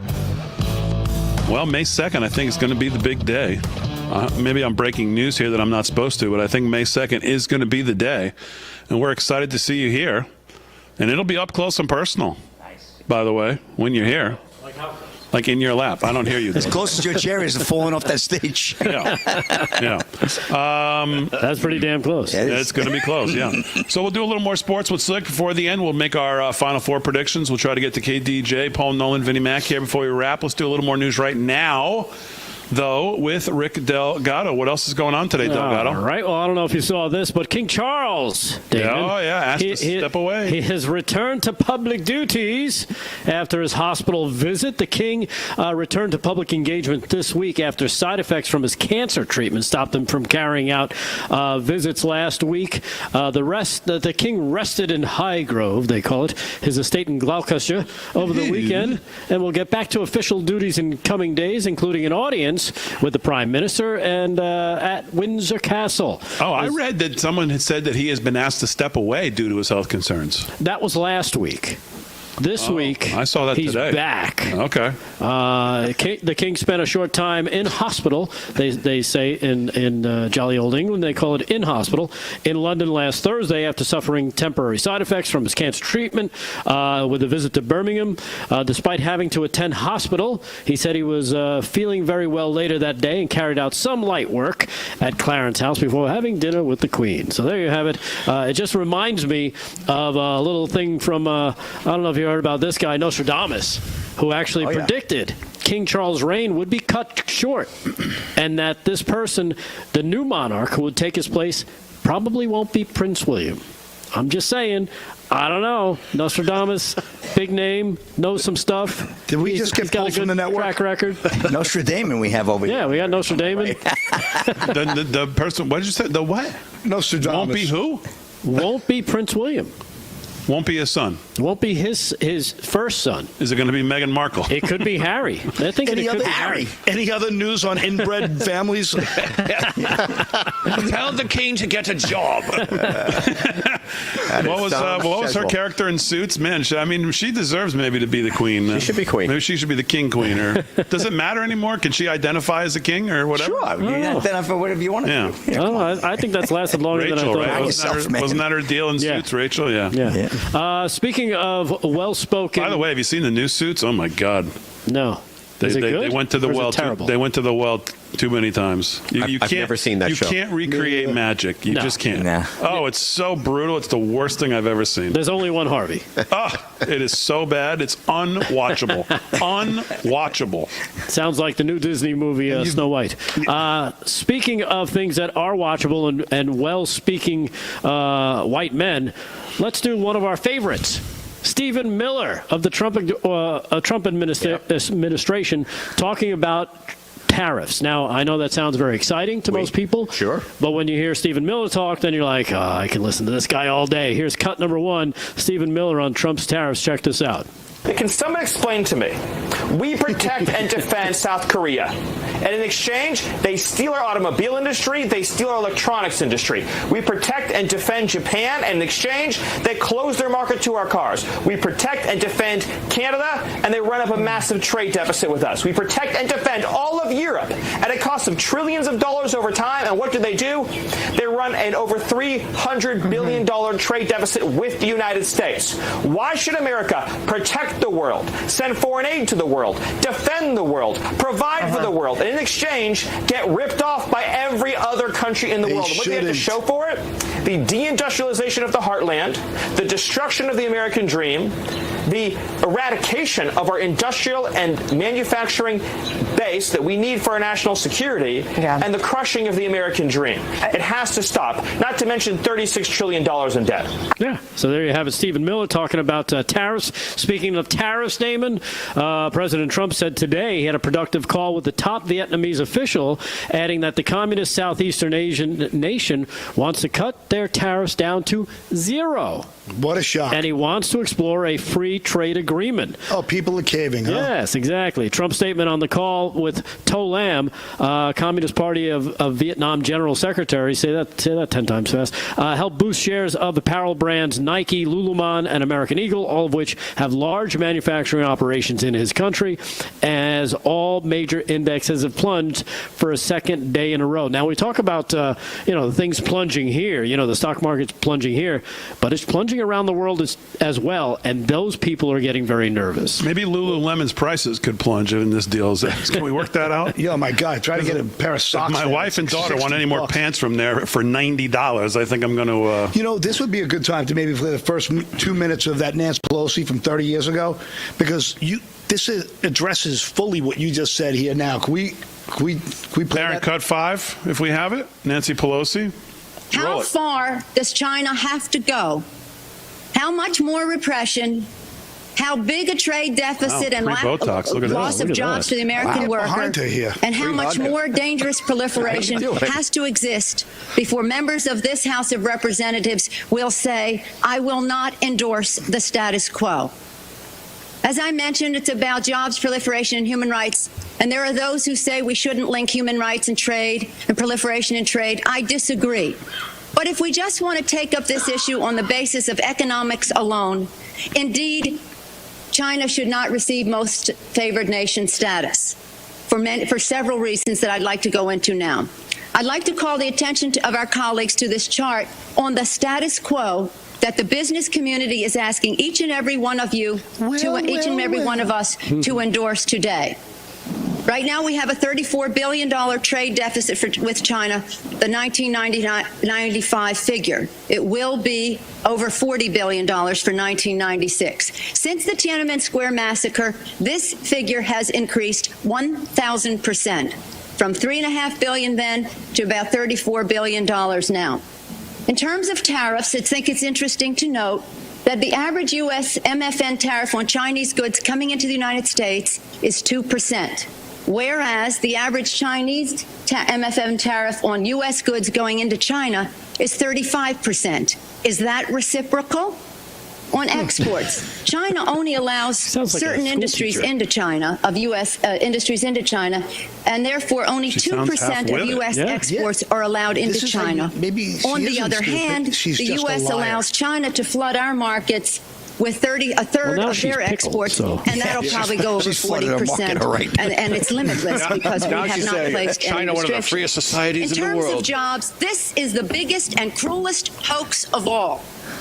Not only do we not have market access, not only do they have prohibitive tariffs, not only are our exports not let in very specifically, but China benefits with at least 10 million jobs from U.S.-China trade. The president, in his statement requesting this special waiver, said that China trade supports 170,000 jobs in the United States, 170,000 jobs, whereas our imports from China support 10 million jobs at least. Fact is that U.S.-China trade is a job loser. And one of the reasons that it is because in order...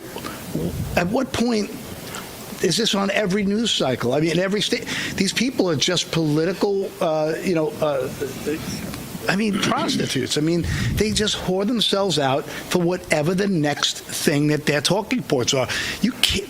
How do you deny the logic of this? Let's bring manufacturing here. Let's get people working here. Let's give people a sense of hope here. What do we see, like almost $7 trillion in investment coming back to the States? That's going to make this market explode with prosperity. The future's bright. I'm going to stick with it. I think the tariffs overall long-term are a bad thing. But as I said, the saber rattling is doing exactly what it set out to do. It's going to lower the tariffs across the board. And when everybody's building their products here and people are working here and more people are pumping into the system, we'll see this reduction in the deficit, and we might see a civilized tax code for the working man. Yeah, and again, back to Vietnam, their deputy prime minister, Ho Duc Phuoc, Who? Say that again? Bless you. That's not number 41 on the menu. I needed to get that. I needed to get that in. Oh, Duck Folk. Asked Friday. With the mustard. Sorry, I got a call from the FAA.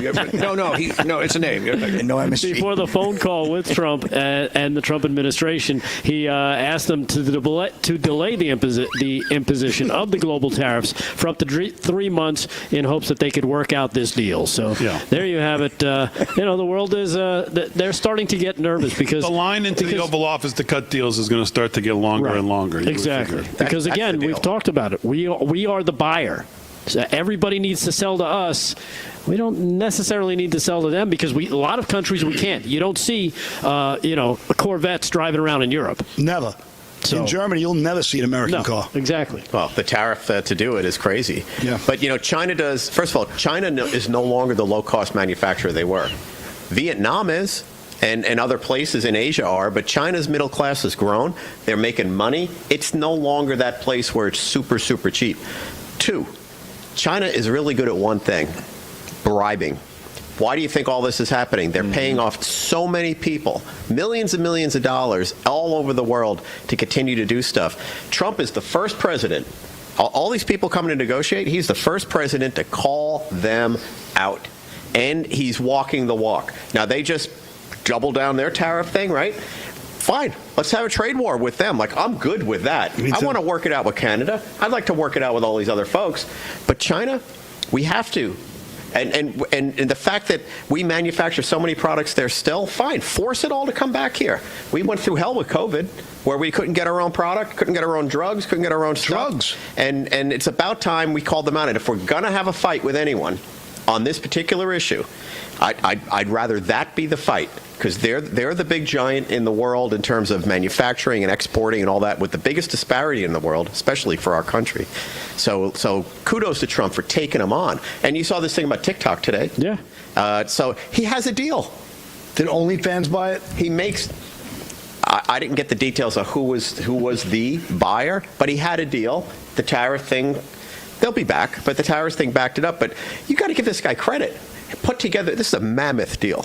This is not, a couple $100 million. This is a couple $100 billion, going through here. And on the heels of that, they are now trying to create legislation that's to protect the U.S. citizens' DNA that has been proliferated through all these DNA and me tests and stuff. Yeah, 23andMe. 23andMe and all these places. Which went bankrupt, I think, last week. And all that people have been told, say, hey, try to get your stuff back from them so they don't sell it. Oh, yeah. I was always reluctant to do that. What, get your information back? No, to do the 21andMe. Oh yeah. Well, nobody did a better bit than South Park on it. I'm 2% victim. Yeah. Aren't we all? That's all. All right, live from Studio 6B on a Friday night at the America First Warehouse. We're back to wrap up the week. Kevin Dowdy Jr., Paul Nolan, Vinnie Mac. We'll do sports with Slick, Rick Delgado. We'll wrap it up when we get back right after this.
live from Studio 6B on a Friday night, live from the America First Warehouse. Glad you've been a part of the show as always. Hope you have a great weekend, everybody, whatever you're doing. We'll, of course, be back on Monday. I want to thank again Mike Crispi for joining us tonight. Make sure you tune in to Last Call with Mike Crispi tomorrow night, Real America's Voice at 8 p.m., his debut show. And I think it's going to be great, given you saw Mike tonight. It was great. And I think his show is going to be great as well. So make sure you tune in for that. Let's get to everybody here, if we can, quickly. In the last segment, KDJ, I'll come to you first. What else is on your mind? Well, check this out, Big D. This comes from Redux with 2x's.info, an exclusive. A trans Bob activist demands access to a female-only nude sauna, and it turns out that trans I told you he would trump you. Trans Bob activist demanding access to female-only nude sauna is a high-risk registered sex offender. You're kidding. I'm not. You got to see what this guy looks like. He looks like Shannon Sharp. Yeah. With Rick James hair. Yeah, exactly. Look at this. This is important. I better read this in my broadcaster's voice. Redux has learned that a registered sex offender was amongst a small group of trans activists who recently protested outside of a San Francisco spa and demanded access to clothing-optional female-only events. This is Dwight Austin, who is now goes by Dakota Rose. I think I tipped a stripper named that one. And it didn't look like this dude. Are you sure?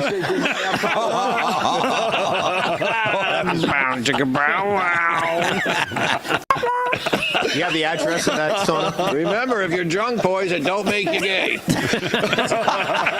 The truckers tell me all Friday night. The sauna wasn't on Long Island, was it? No, it's in San Francisco. Where else? Yeah, so there you go. Yeah, there's a shocking, well, maybe not. There's a not so shocking list of trans Bobs who just happen to be sex offenders. They're in prison too.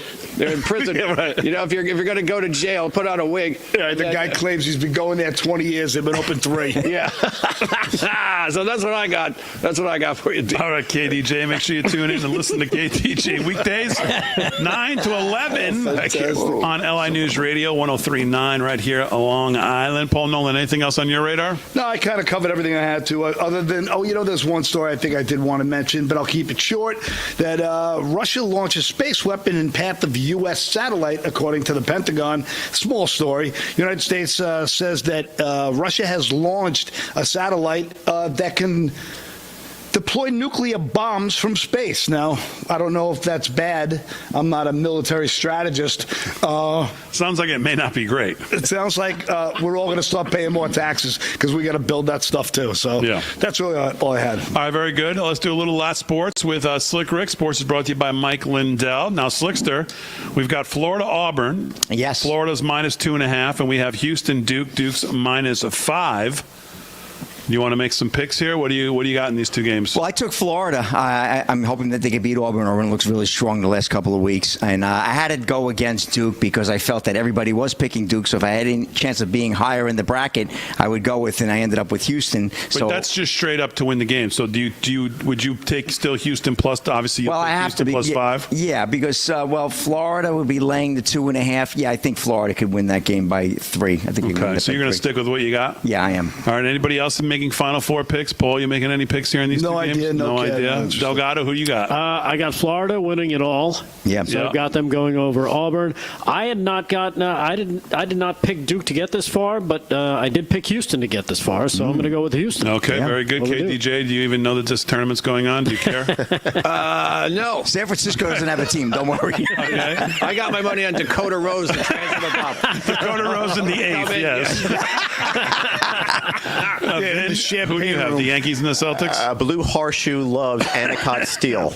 Well, I also have Florida winning it all, so I guess I got to stick with them. Yeah, you have Duke, though, right? You have Duke, I think, as well, winning tomorrow night. I picked Pepperdine. I think I have Duke. You do? Yeah, but I don't know. I don't like a -5. I would take Houston plus the points if I was betting it, but I have Duke winning the game. And you are 141 in the bracket. Delgado, you're like 250-something. Yeah, well done. And I'm at 75. I have a shot at being. I got a shot at maybe being in the top 10 because not a lot of guys have Houston going in. A lot of people have Duke. Oh, okay. So Slick trying to where am I? sneak in there. I might get a free T-shirt. Do you know where I'm at? What's your handle? You're out to lunch. My handle's feta cheese. Feta cheese is not in the top 10. Not in the top 10. I saw foot cheese. Same thing. Toe jam. Speaking of feta cheese, anything else, Vinny Mac? Mac, on your radar?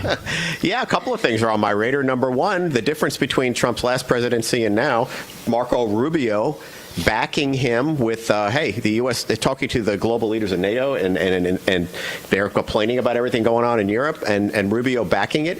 How many guys did we see fall apart in Trump's last time in office?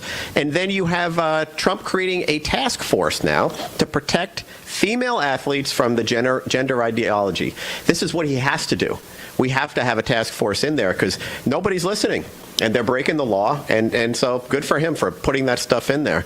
And the last thing is there was a three-panel judge ruling at a North Carolina Court of Appeals ruled that on Friday that more than 65,000 votes in a contested case for the state Supreme Court has to be recounted and verified.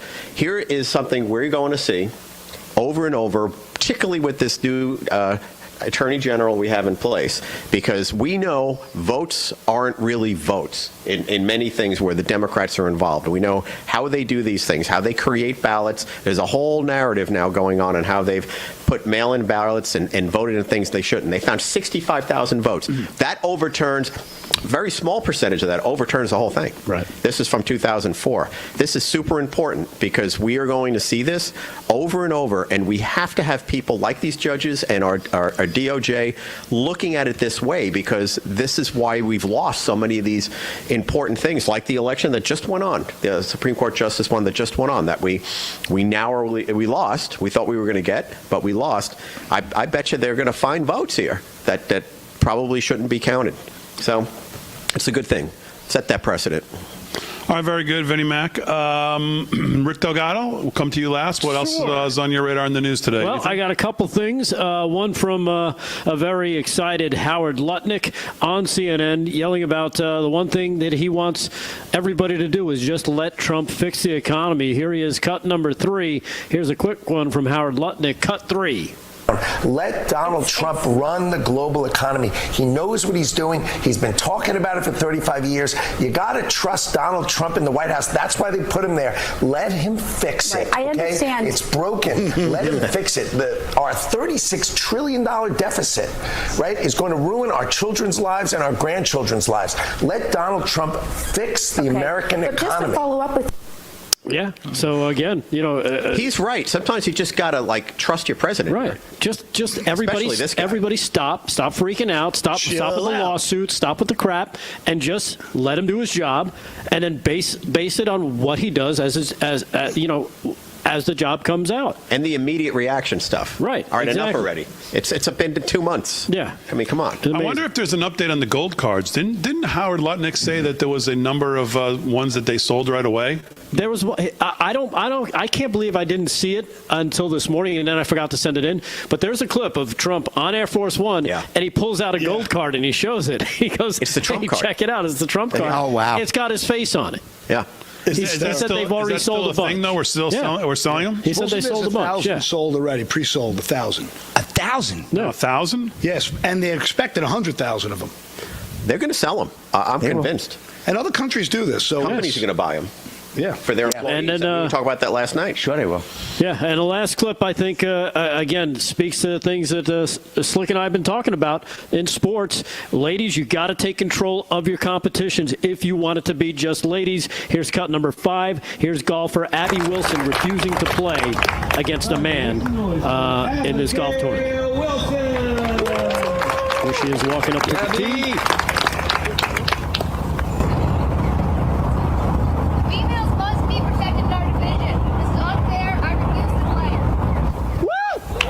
And that's the way it's done. Females must be protected in our division. I refuse to play. She walked off. Yeah. More and more. Exactly. As always, we salute our military, active and active, all emergency personnel. Thanks all the guys on the show for a great Friday night. Aaron and Frank, great job as always. The America First Warehouse, Joe the Box, Martin, and all the staff here have always so fantastic. Have a great weekend, everybody. We'll see you back in the studio Monday, 8 p.m. right here live from Studio 6B.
Good evening and welcome to Turning Point Tonight, where we are charting the course of America's cultural comeback. We've got something fun for you today. Now, I know, myself included, a lot of us out there like to pick on the state of California as a place where, well, you see what they're doing over there. Don't do it that way.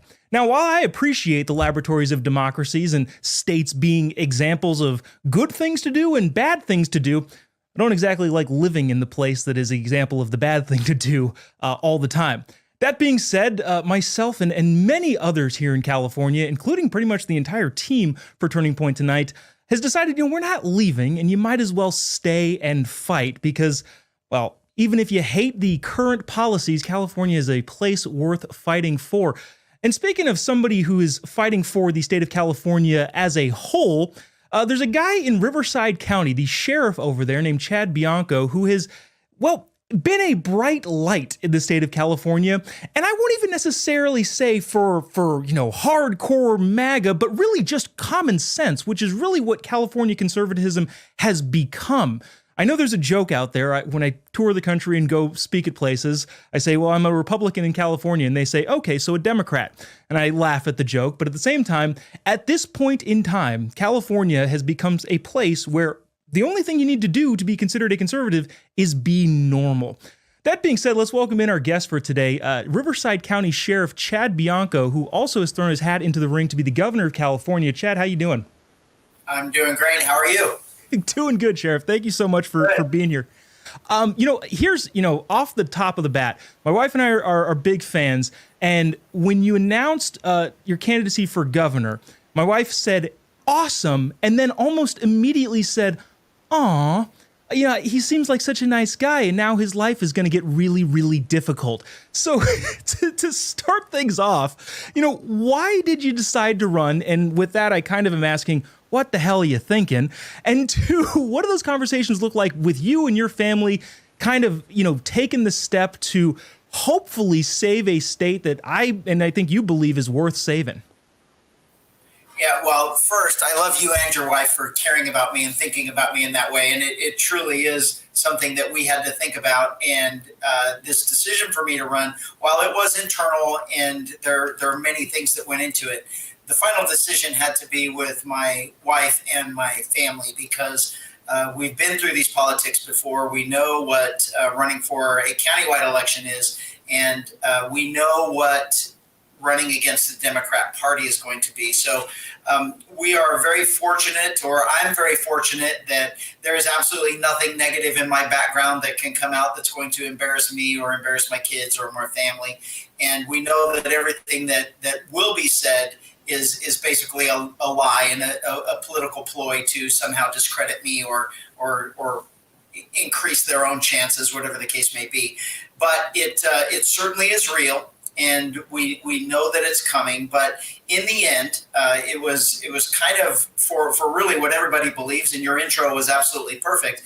California at one point was the beacon for the country of success. And if you wanted to make it, you had to go to California, whether it was in business or school or Hollywood. And we've come to a point now where you can't even come to Los Angeles for Hollywood because there's no more Hollywood jobs. They've outsourced those other places because California government has shunned them away. And our businesses are closing, our schools are horrible. And there are so many things that are driving people away from California. We've become the laughing stock, and sometimes we are afraid to say we're from California. But in the end, you said it, you don't want to leave. And we love it here. There's just something about California that is appealing, whether it's the weather or the environment or that hope of making it in the American dream, the California dream. And it's been taken from us to the point where my kids can't be here. They don't want to be here. They're looking at other states so they can raise their kids in a better school, or the cost of living isn't so high, or taxes aren't so high. And the unfortunate part about that for me is if my kids leave, that means my wife leaves because the grandkids left. I can't allow that. I can't have that. And I certainly don't want to be without my wife, so I'm going to be forced to go with them. And our only option is we have to save our state. And we have to bring all of those people that have gone, we have to bring them back. The reality of the people that left California, they didn't want to leave. No one wants to leave California. You're forced out of California. And the people that leave, when they get somewhere else, they realize, man, I want to go back to California, but now I can't afford it. And there's no way for me to leave. The weather here stinks, or there's something else that they don't like about the places that they arrived that California didn't have. But we're now at the point where I'm going to do absolutely everything in my power to save this state, not only for my kids, but for your kids and for our grandkids to come, because it is a beautiful state. It is the place to be. And we just need to get that back to where California government is working for Californians rather than a political agenda or special interests. Yeah, no, obviously running in California as a conservative or even to the right of, I don't know, Fidel Castro is seen as difficult. But in California, I think from a broad strokes, example, Californians have good intentions en masse. Now, obviously, there's different drivers and different variables, but as a whole, I think and I believe that Californians want what's best for everyone. Now, the way they've gone about it hasn't made a whole lot of positive difference. So with that being said, with kind of the unified nature of Californians wanting what is best for California and what hasn't worked in the past, how do you kind of carry that message of, look, we're all on the same team. It's just that, we've tried things one way and, now it's time to try things a different way with the same goal in mind for prosperity for all Californians. Yeah, I'm approaching this race and this election a little bit different than what historically anyone has in the past. I'm not approaching this, and I'm not going to run this campaign for Republicans. I'm not going to run it for Democrats. I can't change the fact that I'm a conservative, God-fearing Republican. But I'm not going to, that's not who I'm appealing to, and I'm not going to appeal to just the Democrats or the independents. This is about California. This is about sanity. It's about common sense. It's about that 80 to 90% that we all agree on.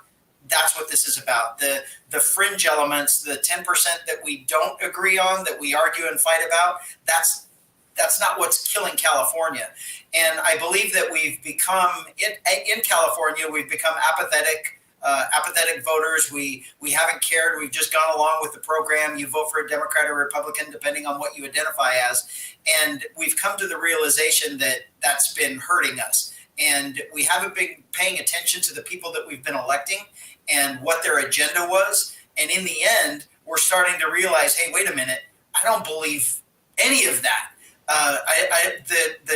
The small portion of legislators that are running this state and the leadership, the governor, the other top elected officials, that agenda, that is what is harming everyone, not just Republicans, not just Democrats, it's Californians. So that's what we're going to approach this as a common sense answer to our issues. And so far it's resonating well. So to tug on that kind of common sense thing, I know people who are watching from around the country who may kind of write California off as, yeah, that's gone. It's been a long time since a Republican has been elected to California's statewide office. The last one outside of Arnold Schwarzenegger, if you don't count him, was in 2006. We won the insurance commissioner.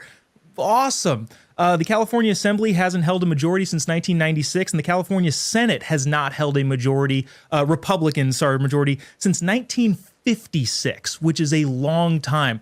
Now, I say all that to say this. All of the people around the country who, again, write California off, 55% of Californians, according to a Public Policy Institute of California survey in September of this last year, 2024, say that California is headed in the wrong direction. It's 55% of Californians. No party preference here. Is it time? Do you think that we are at the breaking point in California where regardless if there's an R or a D or an I next to your name, you just have to change something? Are we finally at that breaking point? Is that why you're looking to push so hard? It is, and I think it's the stars are aligning. The planets have all aligned now for this to happen. And even in your question and some of the things that you said, we have to start being realistic and honest, all Californians, and that 55%, I believe they are. And I think it's even more than that, but it's hard to admit that you may have been wrong or that you may have contributed to something that is bad. But we have to start realizing that the entire country thinks California is going in the wrong direction, and we're almost the laughing stock of the country now. And the stark reality is Republicans played absolutely no part in that. We have had no say in California in our government for the last 15, 20 years, 30 years, if you really want to go backwards further. And so even Democrats are realizing the people that are controlling our state, the leaders that we have put in place are failing us, and we need a different direction. And that poll, I think, is going to be very indicative of my final result next November when we look at percentages of when they elect me as governor, what that percentage is going to be. That's actually, it's a great point. Yeah. Hey, just so you know, everybody who dislikes California, Republicans have had nothing to do with it for decades. So don't blame us. That is a fantastic point. Sheriff Bianco will be right back after the break. I'd love to dig into a little bit more of his insight in the law enforcement side, especially in California. Turning Point Tonight rolls on right after the break. Don't go away.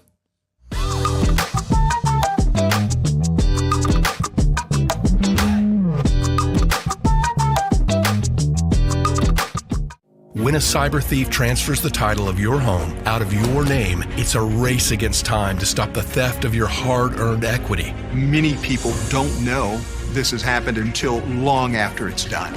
You as the homeowner think you still own a house. 3 months later, you start getting foreclosure notices and you realize you've got 4 mortgages on your house that you didn't even know existed. So when's the last time you checked on the title to your home?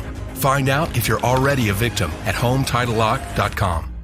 How many times have you tried to clean a stubborn mess but end up with no success? What you need is the all-new waterproof Ruby Horsepower, the new cordless and rechargeable power scrubber that cleans faster and easier, guaranteed. Watch, baked on oven grease is no match. It easily blasts away dirt and grime in no time. The power comes from our rotating brushes spinning at 350 RPM. The incredible torque fights calcium, soap, mildew, mold, and more. Forget harsh chemicals. With just plain water, Horsepower can clean bathroom tiles and tubs back to their original shine and luster. It's a game changer in the kitchen, where it busts through caked-on crud. Take it outside and tackle tough tasks with ease. How strong is Horsepower? We took this distressed 100-year-old antique and restored it to like new with Horsepower. Amazing! Get your Ruby Horsepower scrubber today with bonus scouring sponge for just $39.99. Save on buying batteries. It's powered with the latest rechargeable technology. But wait, you'll also get this stainless steel brush to make range hoods and gas stoves look brand new again. Yours free. And we're not done. You'll get this Smart Flex cone brush that fits perfectly into corners, tiny crevices on toilets and tiles, or hard to reach shower door rails. Yours free. And to top it off, we'll include this microfiber cloth to clean delicate surfaces and polish cars sparkling clean. It's also free. Great news! Horsepower is now in stock and ready to ship, but due to high demand, there is a strict limit of 2 per order. Order now. Call 1-800-953-8622. That's 1-800-953-8622 or visit horsepowerscrubber.com. So call 1-800-953-8622 now. Are you over 50? Would you like to get up to 33% more income in retirement? Call now and get this free book, Annuity Do's and Don'ts for Baby Boomers, from a leading financial firm on maximizing your income in retirement. And if you call right now, as a bonus, we'll throw in a free annuity rate report. Don't miss out on this opportunity because supplies are limited. Both books are yours free, just for calling Annuity General today. Call 800-899-6246.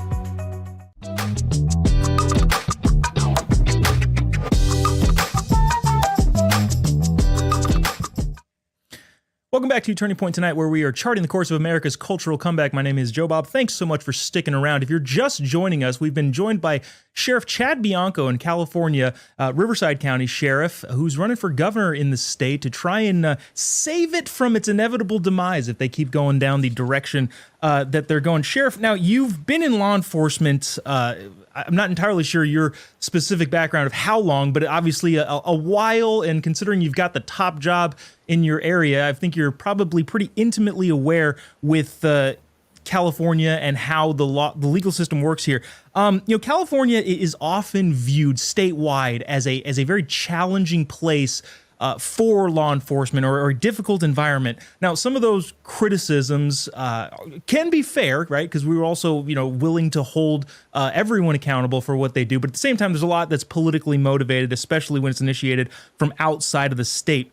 How would you, at the state level, shift the conversation / public perspective of law enforcement, especially considering that crime consistently ranks at California's top priorities when it comes to the politics in their locales and at the state level?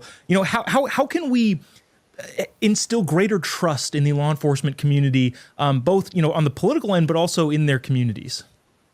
Yeah, that's a great question, and it's going to be definitely a heavy lift once I get there. But the reality is we have to realize again that we've been misled and lied to by our government, and it's for a purpose. There has been a purpose of lying about law enforcement and demonizing law enforcement for political gain and for future political aspirations and agenda-driven items. But California, in the last, particularly since 2012, has been on a downslide in public safety based on an agenda and what I call an absolute love affair with criminals from the far left. And every law that they have passed, every law that they have changed, that has already been on the books, that have been changed, has done nothing except protect criminals. It's hampered law enforcement's ability to keep residents safe. That's part of the reason why I'm even making this run, and why I've been such a loud voice in Sacramento, is my ability to keep residents in Riverside County safe is only hampered not based on what I want to do or what my county wants. It is being stopped by politicians in Sacramento and the laws that they are passing and the laws that they refuse to pass. And this is love affair, this obsession that they have with making criminals somehow victims and relieving them of responsibility for their criminal acts absolutely must change. And my intention once I get there is to really, the public is becoming keenly aware that this is true and this is what's happening in our state. But it will be my job to make sure that everyone is aware and everyone is aware who's responsible. And then when the public holds our elected officials accountable, that's when things will change in Sacramento. When these elected officials, out of fear of not being elected again, are going to either have to change what they're doing, change their agenda, or they'll just be replaced. I kind of want to tug on something that kind of deviating a little bit. Heard rumors that there's been a change over the course of the leadership in the governor's office on meeting with sheriffs and DAs in local counties. Is that true? And if so, can you kind of elaborate on that? No, it's not true. So the district attorneys and the sheriffs, the law enforcement leaders in our state are truly the law enforcement experts. We know what's going on the ground. We know what these laws, what the unintended consequences of these laws may be. And there is never a time when we are consulted about these laws. We are purposely excluded from those conversations. And while we try and ask for meetings with the governor's office or some of the assembly members or the senators, their staff who is coming up with these ridiculous laws at sometimes, we're just denied. It's strange that the sheriff as an elected official, the highest elected official in each county, when I go to Sacramento and request a meeting with an assembly member who is a small portion of a city or a small portion of an electorate, they refuse to meet with us, and I meet with their staffers. I mean, not only is it disrespectful, it just shows that they have no intention of having to answer tough questions. But the governor still refuses to meet with us. He will not discuss anything with us about policy or about the state of public safety in California. So what you heard is more misinformation and lies coming from his office, because he's trying to remake the opinion that the country has of him so he can make a presidential bid. But he's got way too much to change, and we know who he is, so it's not going to work. But it's strange that they're trying to spread that information when it's easily proven that it's not true. Interesting. Yeah, that was something I've been curious about. Like, hey, are sheriffs actually getting barred from the governor's office? So good to get that record cleared. So this is more of a national issue, but I think it's probably very prevalent in the state of California. There's a lot been made about the waste in government spending at the federal level, right? This is a big thing. Elon Musk, Doge, President Trump, all of that sort of stuff. If there is one place that I would probably point to around the country that maybe has some similar waste problems, it would be the state of California. And according to this same Public Policy Institute of California survey back in 2024, so a couple months ago, said that 71% of adults and 68% of likely voters say the state government is run by a few big interests and not actually run for the people. On top of that, about half of voters say that the state government wastes taxpayer money. Is that a thing to focus on at the state level? Is it something that you think that voters actually will care about? Not trying to tie it to the federal election, because everything gets tied to the federal stuff nowadays, but just statewide, is there that kind of groundswell to kind of clean up the money being thrown at the bullet train, among all of these other things that don't work, and just kind of waste money and enhance the pockets of the people that are benefiting from it? Yeah, absolutely. And I think people have reached a point where they're fed up. And our President Trump and Elon Musk are doing a great job for every state in the country to show the amount of waste that's going on with government spending. And again, I think one of the things I have to offer to this election process for 2026 is honesty. There is not going to be another person that their entire livelihood relies on honesty. Everything I tell you, I can't mislead you. I can't lie to you, or I disqualify myself from my current job. But we have to start being honest with each other, and we have to start being honest with the public, and just admit that the higher you go up in government, the more government waste in government spending. So the local governments there's not as much money, so there can't be as much waste. The county government, there's a little bit more money, so there's more waste. I've seen that in my current dealings with the county, and we have made, in the last 6 years, we've made some drastic changes in the way our county operates, and we've saved tens of millions, if not hundreds of millions of dollars in just changing the way government operates. So knowing this massive amount of waste at the federal level and the amount of waste that still goes on at the county level, the state is somewhere in between. And since the state is the 5th largest economy in the world, with the amount of money coming through that we generate, the amount of waste is staggering. And now we're seeing that hundreds of billions of dollars have just disappeared, that we do not know where they are. So to the normal person, if we're just wasting $50 billion a year, if I go in there and find that waste and stop that waste, I can now eliminate every single bit of your state income tax. And now you no longer have to pay state income tax, because I just stopped the waste that we were just blowing money and it was disappearing and we didn't even know where it went. So how simple would that be to now completely eliminate all of your income tax, the highest income tax in the country, that we could eliminate it just by stopping one small section of the waste? If you're asking my opinion, that sounds pretty good. I would happily pay less state income tax. I appreciate your offer. The last thing in the last couple of minutes I've got here, the highest priorities for California voters have been the economy, housing prices, and homelessness. I think all of those kind of tie together. So I guess I want to ask a specific question, just to let you kind of take us what is kind of your vision of how to kind of alleviate the Californian concern about the economy, housing, and homelessness kind of broadly as it coalesces together?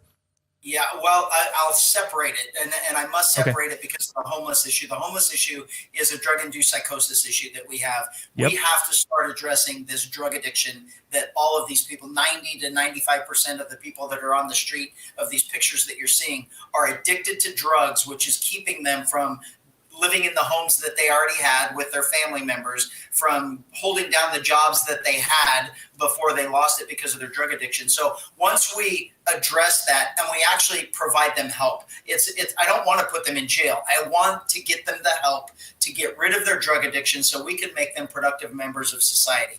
That's the homeless issue. Now, to add more homes, to address our economy and to address the amount of regulation. These are all government imposed. The highest housing market in the country is because we have the highest amount of regulations on our builders, the highest amount of regulations on obtaining a permit or paying for a permit just to get that building approved or your business approved. So the cost of living in California, the cost of goods and services, and the cost of a home, the cost of gas, all of those things are regulated by government agencies, and the regulation causes excessive fees. We're the only state that has them. So you can't say that we're smarter than any other state. You can't say that these other states aren't doing the right thing. They're actually doing the right thing for their residents. California we have just been taken advantage of by an extremely greedy and wasteful government, in that we love California so much, we're willing to pay, more for everything, but we've gotten to a point where now we're just leaving. We can't afford to pay it anymore, and so everyone is leaving. Our businesses, our jobs, our workers are actually leaving the state to go to places that don't have these high regulations. So the ability of the governor to go in and immediately take away those regulations is available. Newsom could do it any second. He chooses not to. I, as the governor, will immediately remove those regulations, and then we will go back to the legislature to make sure we change the laws that allowed those regulations to be put in place, so someone else can't come back later and screw us over again by adding those fees and those regulation costs that drive up the cost of living in California. People think it's this amazing thing, and you need to be this genius to be able to solve this problem. The reality is you just have to care.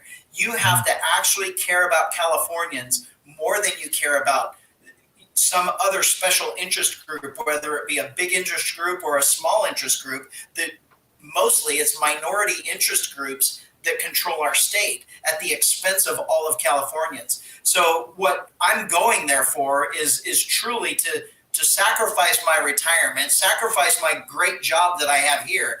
And I want to make Californians' lives better, not special interests, not big business, not, small business, not any particular industry or special interest. It's Californians. We have to make our life better by making our government work for us instead of against us. Yeah. Interesting battle that you've chosen, but, God bless you for doing it. Sheriff Chad Bianco, running for the governor in the state of California. Really appreciate you taking the time. Would love to check back in as you're further along down this road. I know it's a long trek, but hopefully we'll be celebrating in November of next year. Really appreciate you taking the time, Sheriff. Thank you. Absolutely. Anytime. I'd love to come back. Thank you. Up next on Turning Point tonight, we got a clip from Alex Clark's Cultural Apothecary podcast. Don't go away. We'll be right back after this.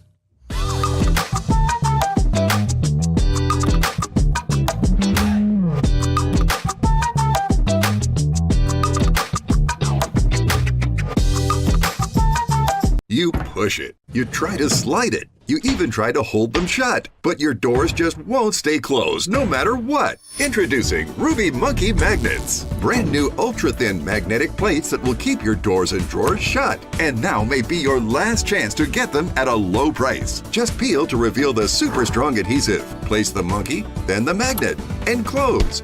Installation is that simple, and now you have a door that will stay shut. So forget drawers that won't stay closed. Every drawer stays closed. It's so fast and so easy. Even large sliding doors or cordless window blinds. Everything stays closed with Monkey Magnets. The secret is the ultra-strong industrial magnet that's powerful attraction keeps your doors and drawers securely shut. These magnets are so strong they can hold this hammer that's nearly 5 pounds. Plus, they're super thin. They'll fit just about anywhere, and they stay out of sight. Even screw them in for a more permanent solution. Monkey Magnets are perfect for cabinets, dresser drawers, sliding closet doors, accordion doors, and more. They're made of ultra-durable metal, so even your outdoor problems are solved in an instant because they're corrosion and rust resistant. Use them anywhere outside the house, even on that stubborn mailbox that won't stay shut. Monkey Magnets can stick anywhere, from drywall to all types of wood frames, metal surfaces, and more. Call or go online now to get 8 sets of Monkey Magnets for only $9.99. Monkey Magnets are guaranteed to last 10 years or your money back.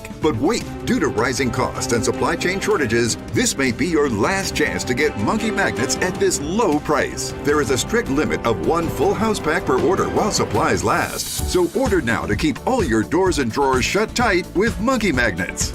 Call 1-800-519-4810. That's 1-800-519-4810. Call or visit getmonkeymagnets.com. So call 1-800-519-4810. Order now. Cooking rice just isn't nice. Hi, Chef Daniel Green here with Rice Robot, the 1, 2, 3 rice cooker. Watch. 1, add the white cup for rice. 2, add the blue cup for water. 3, click it and let Rice Robot perfectly cook it. The secret is Perfect Cook technology that surrounds the rice with controlled heat for even cooking. Then Rice Robot senses when it's done, auto stops and keeps it warm to serve. It won't burn, overcook or undercook, guaranteed. And rice is just the beginning. Make mac and cheese, frittatas, oatmeals, soups and stews, even ramen dishes. And with a ceramic ultra non-stick interior, cleanup's a breeze. Get the complete Rice Robot cooking system with the steamer tray and 1-2-3 recipe guide, all for just $39.99. It comes with a 90-day money-back guarantee. We'll even ship your entire order free. Order now. 1-800-575-5956.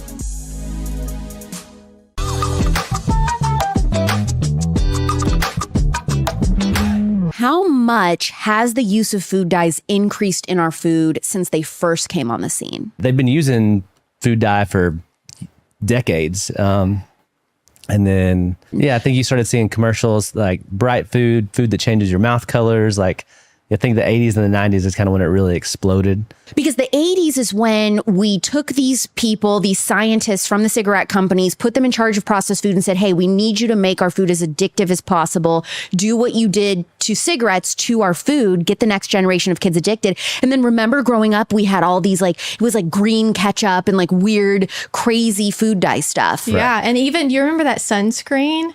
It was it goes on purple and then like soaks into your skin. Well, and if you think about it, processed food uses a lot of things like artificial flavors.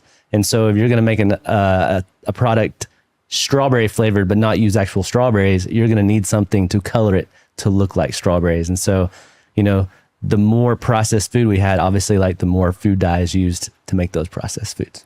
And you guys are regular parents. You have 2 kids and your lives were completely turned upside down by food dyes. What happened to your family? So between the ages of like 1 and 3, our son was just really honestly like a mystery.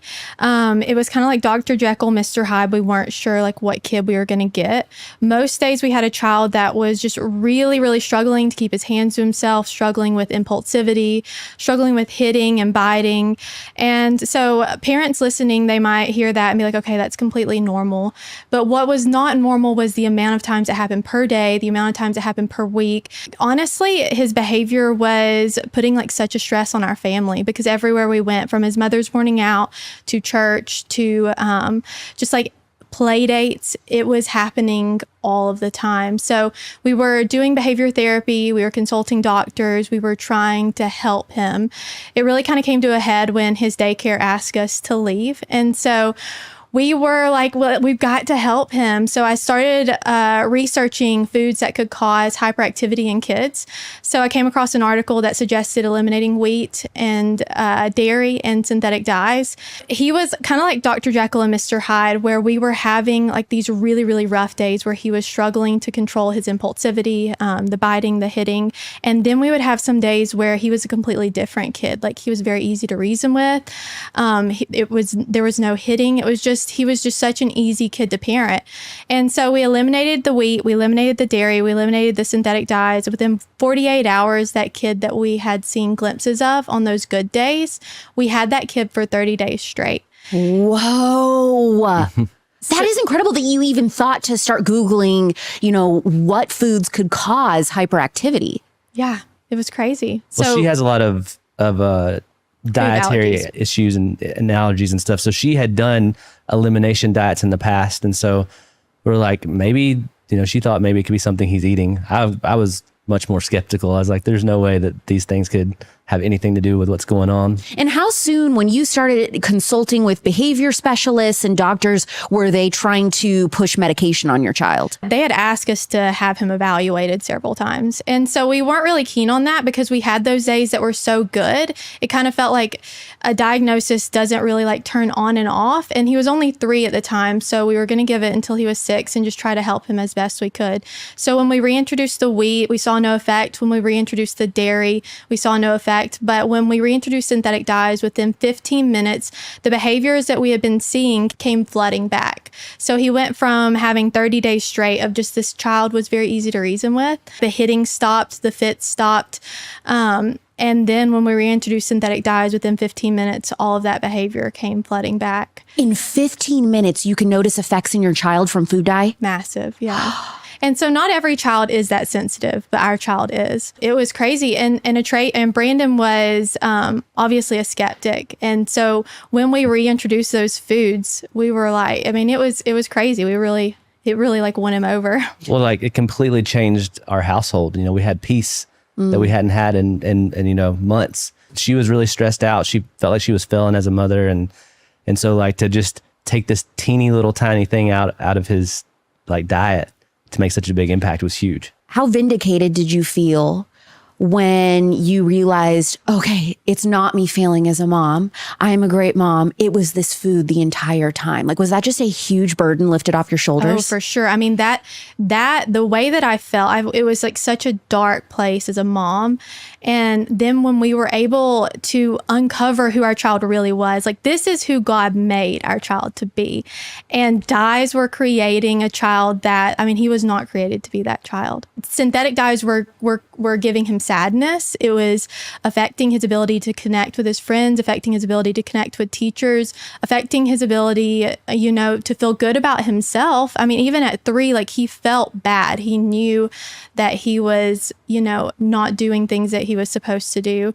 So the most surprising part about our journey is that he was not regularly getting synthetic dyes in like the sugary cereals and the sugary pastries, like on the daily. Like he was only consuming synthetic dyes from his daily allergy medicine.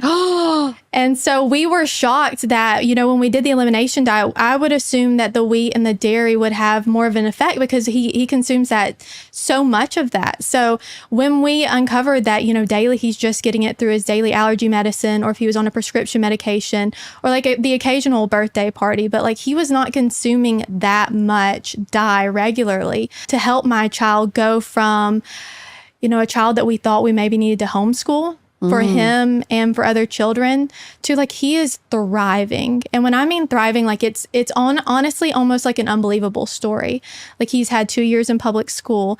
How do you handle the food that they're served? Because even milk and stuff in public school, the cafeteria has food dyes.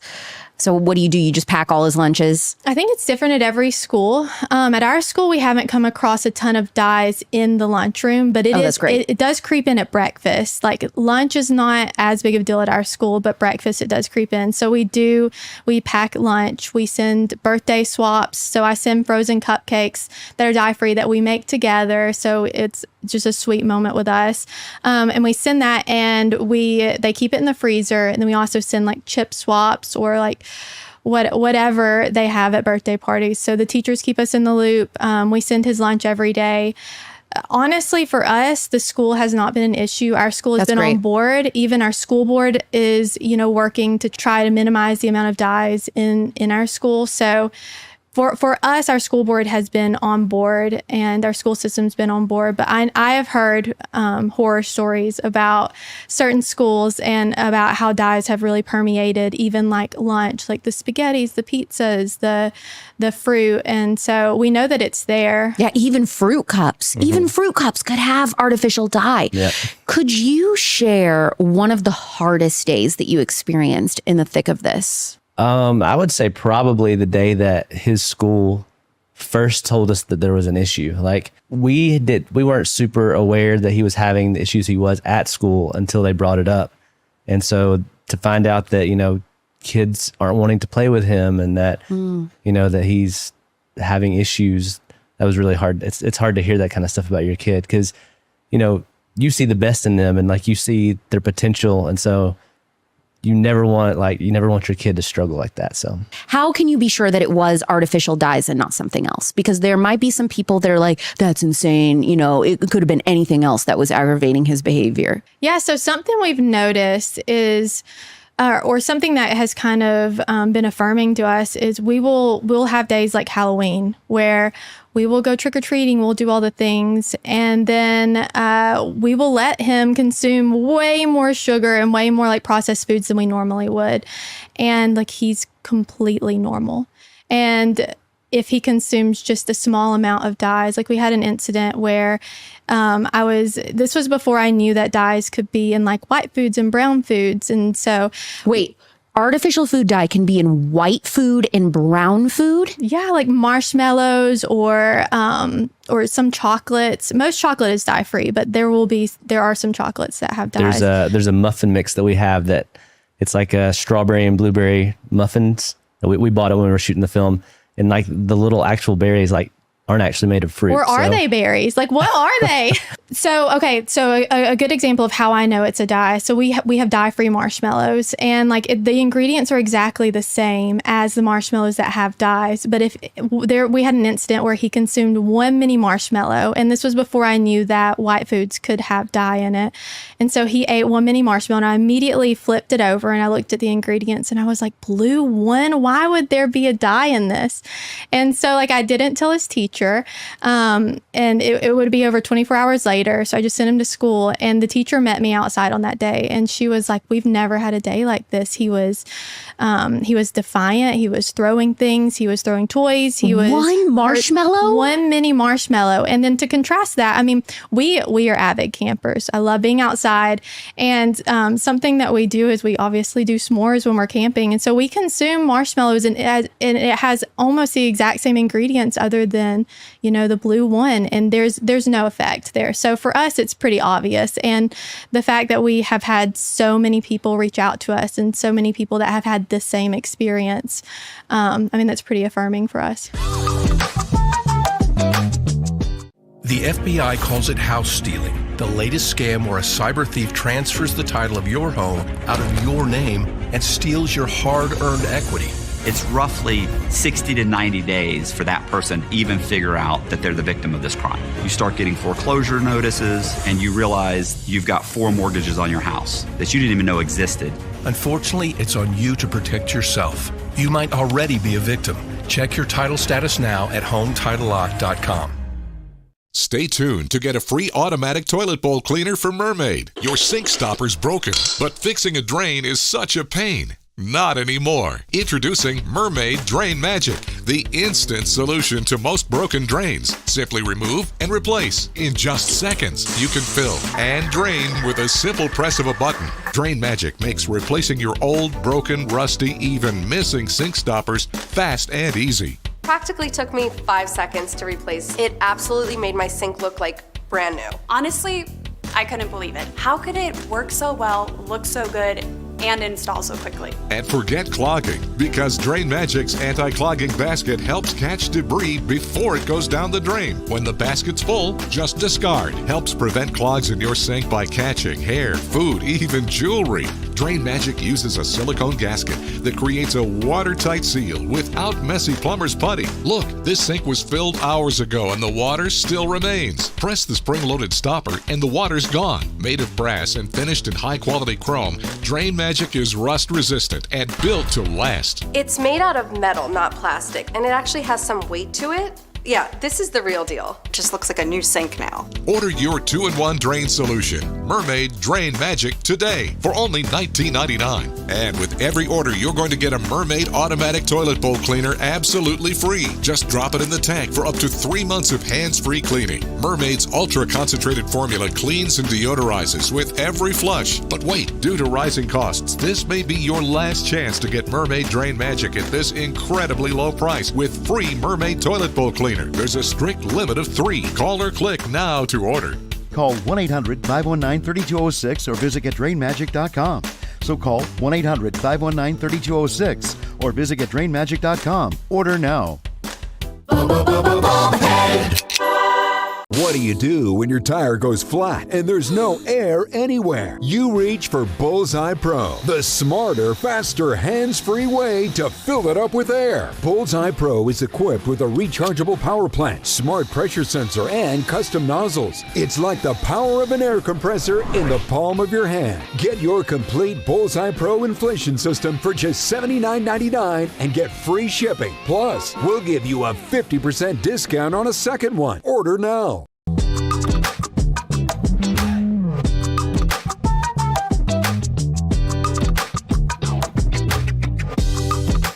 Welcome back to Turning Point Tonight, where we are charting the course of America's cultural comeback. My name is Joe Bob. Thanks so much for sticking with us. Hey, you can email the show anytime you want. tpt@tpusa.com. We read every single one of your emails, even if they're pages and pages long. Glenn reads. I make him do it. I sit there. He says, please, can I stop reading these very long emails? Sometimes I say, no, we have to read every single word of every single email. So we do. tpt@tpusa.com, or you can leave a comment on Facebook, Instagram, X, all of the other social media outlets that we stream on Rumble. Leave a comment there. We could also, and if your comment or email is aggressive and hateful and vile and disgusting, there's actually a good chance that we'll read it on this show, probably in this segment. But I also want to let you know, too, on Tuesday, April 8th, so this coming Tuesday, Charlie's going to be at the University of Illinois Urbana-Champaign with a special guest speaker, yours truly. I've been opening up these tours with Charlie for, almost 3 years now. It's super fun. It's always a blast. So if you're in that area in Illinois, a lot of the Illinois is red. If you don't know this geographically, a lot of Illinois is it. If you're in that red population of Illinois, we'd love to see you at that event on Tuesday. And I think that's what we'll be broadcasting here in this spot, in this time slot on Real America's Voice. So without further ado, it's Flashback Friday. So let me warn you in case you get offended easily, which if you're watching this show, I highly doubt that. This is a cartoon that makes fun of some stereotypes that I thought was very funny. And, considering that we're allowed to laugh nowadays, I figured might as well show it to you. So don't get too offended at this. It's funny. Watch this. It not only signals which way you're going to turn, it also announces it. Turning left, turning left, turning right, turning right. It also works with women drivers. Turning right, no, left, right, straight ahead, left, stop, no, right. These new bumpers were built with pedestrians in mind. Just let them try to get away. This same model has a glass bottom so that when you hit a pedestrian, you can look down and see if he was a friend of yours. Here's something for you younger fellas. An adjustable seat for that bashful date. Just pull the lever. The Indians go for this classic convertible. This Ford Roadster is very popular in China. This king-size station wagon will comfortably seat every member of the entire... Those are the video cut off right there, by the way. Don't worry, I'm not jipping you on anything. This is funny. Making fun of stereotypes used to be okay, and guess what? It is again. And as a comedian, I really appreciate that because it gives me a lot of material to work with. But anyways, that is going to do it for us here at Turning Point tonight. Have a great weekend. Go outside. Spend some time with family members, loved ones. It'll be a fun time. And we will see you back same time, same place on Monday. And also, if you're in the Illinois area and you want to come see us at University of Illinois Urbana-Champaign, we will be there. Tickets at tpusa.com. You can show up and have a good time with yours truly and the one and only Charlie Kirk. We will see you on Monday, same time, same place. God bless America.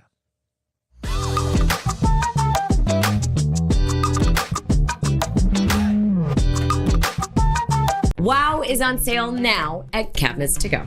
It's our buy one, get one free sale. Get your dream kitchen for as low as just $159 a month. Hurry, this buy one, get one free sale ends soon. Cabinets to Go. Wow for less. When a cyber thief transfers the title of your home out of your name, it's a race against time to stop the theft of your hard-earned equity. Many people don't know this has happened until long after it's done. You as the homeowner think you still own a house. 3 months later, you start getting foreclosure notices and you realize you've got 4 mortgages on your house that you didn't even know existed. So when's the last time you checked on the title to your home? Find out if you're already a victim at HomeTitleLock.com. Are you having trouble hearing your TV or listening to conversations in loud spaces? Then it might be time to consider Nano hearing aids. The days of expensive hearing aids are over. Nanos are FDA-registered OTC hearing aids. They are powerful, lightweight, and simple to use, and their tiny in-ear design makes them nearly invisible. Plus, they are rechargeable, saving you hundreds of dollars on batteries. Don't be fooled by overpriced hearing aids. Prescription hearing aids could cost $3,000 or more. Nano hearing aids are only $397. But wait, we are so confident you are going to love your Nanos, we are offering $100 off through this special TV offer. Call now and get 2 CIC rechargeable hearing aids for only $297. You get a free portable charging case, free 24/7 lifetime telephone support, free shipping, and a 45-day money-back guarantee. Call 800-226-2107. That's 800-226-2107. Did you know that thousands of authors across the country have written books and published them with Page Publishing? If you've written a book, Page can help you through the process. We cut through the confusion of the publishing world to make it easy for you.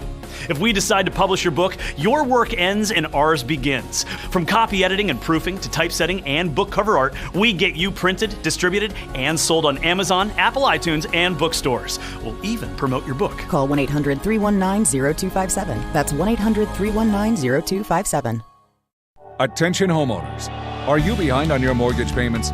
Is the bank threatening to take your home? Is your home worth less than you owe? If you answered yes to any of these questions, then you need to call this number right now. Call 800-714-8615.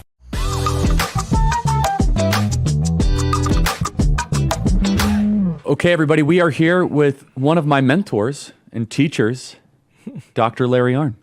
Proud to be here with such a fine student. Well, thank you, and I take learning seriously.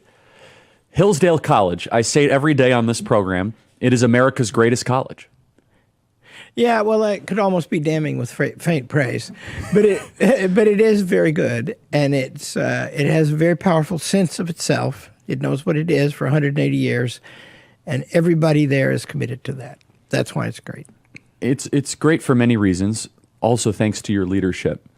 But speak about is it the bylaws or the constitution of the college is rather short. It's not a big administrative document. Is no, that right? It's from 1844. The people who started Hillsdale College were preachers on the frontier from New England, and they were classically educated. You had to know Latin and Greek to enter the college in 1844. Wow. And they were patriotic, learned Americans. So the document begins, the denomination of Christians known as Free Will Baptist, along with other friends of education, grateful to God for the prevalence in the land of civil and religious freedom.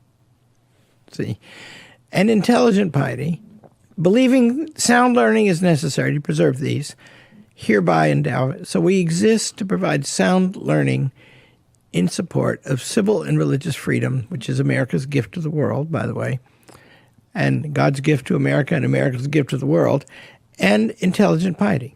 Those are the purposes of Hillsdale College. What makes your college different than just the everyday college? What, if you were to walk around Hillsdale, which I have, I sense it, I feel it, how do you do this in practice differently? Well, first of all, it's not part of the national maw of a system today. We don't take the money from the government, which money carries several hundred pages of rules that are impenetrable and difficult to even follow, even to understand. So we don't have that. And then what that liberates us to do is to form a college. It's a word that means partnership. And so the reason Hillsdale gets on and proceeds is because to come to Hillsdale College in any capacity, you must make a commitment to the founding mission of the college. You must believe, you must agree that the college has a right to pursue the mission, and you will help it.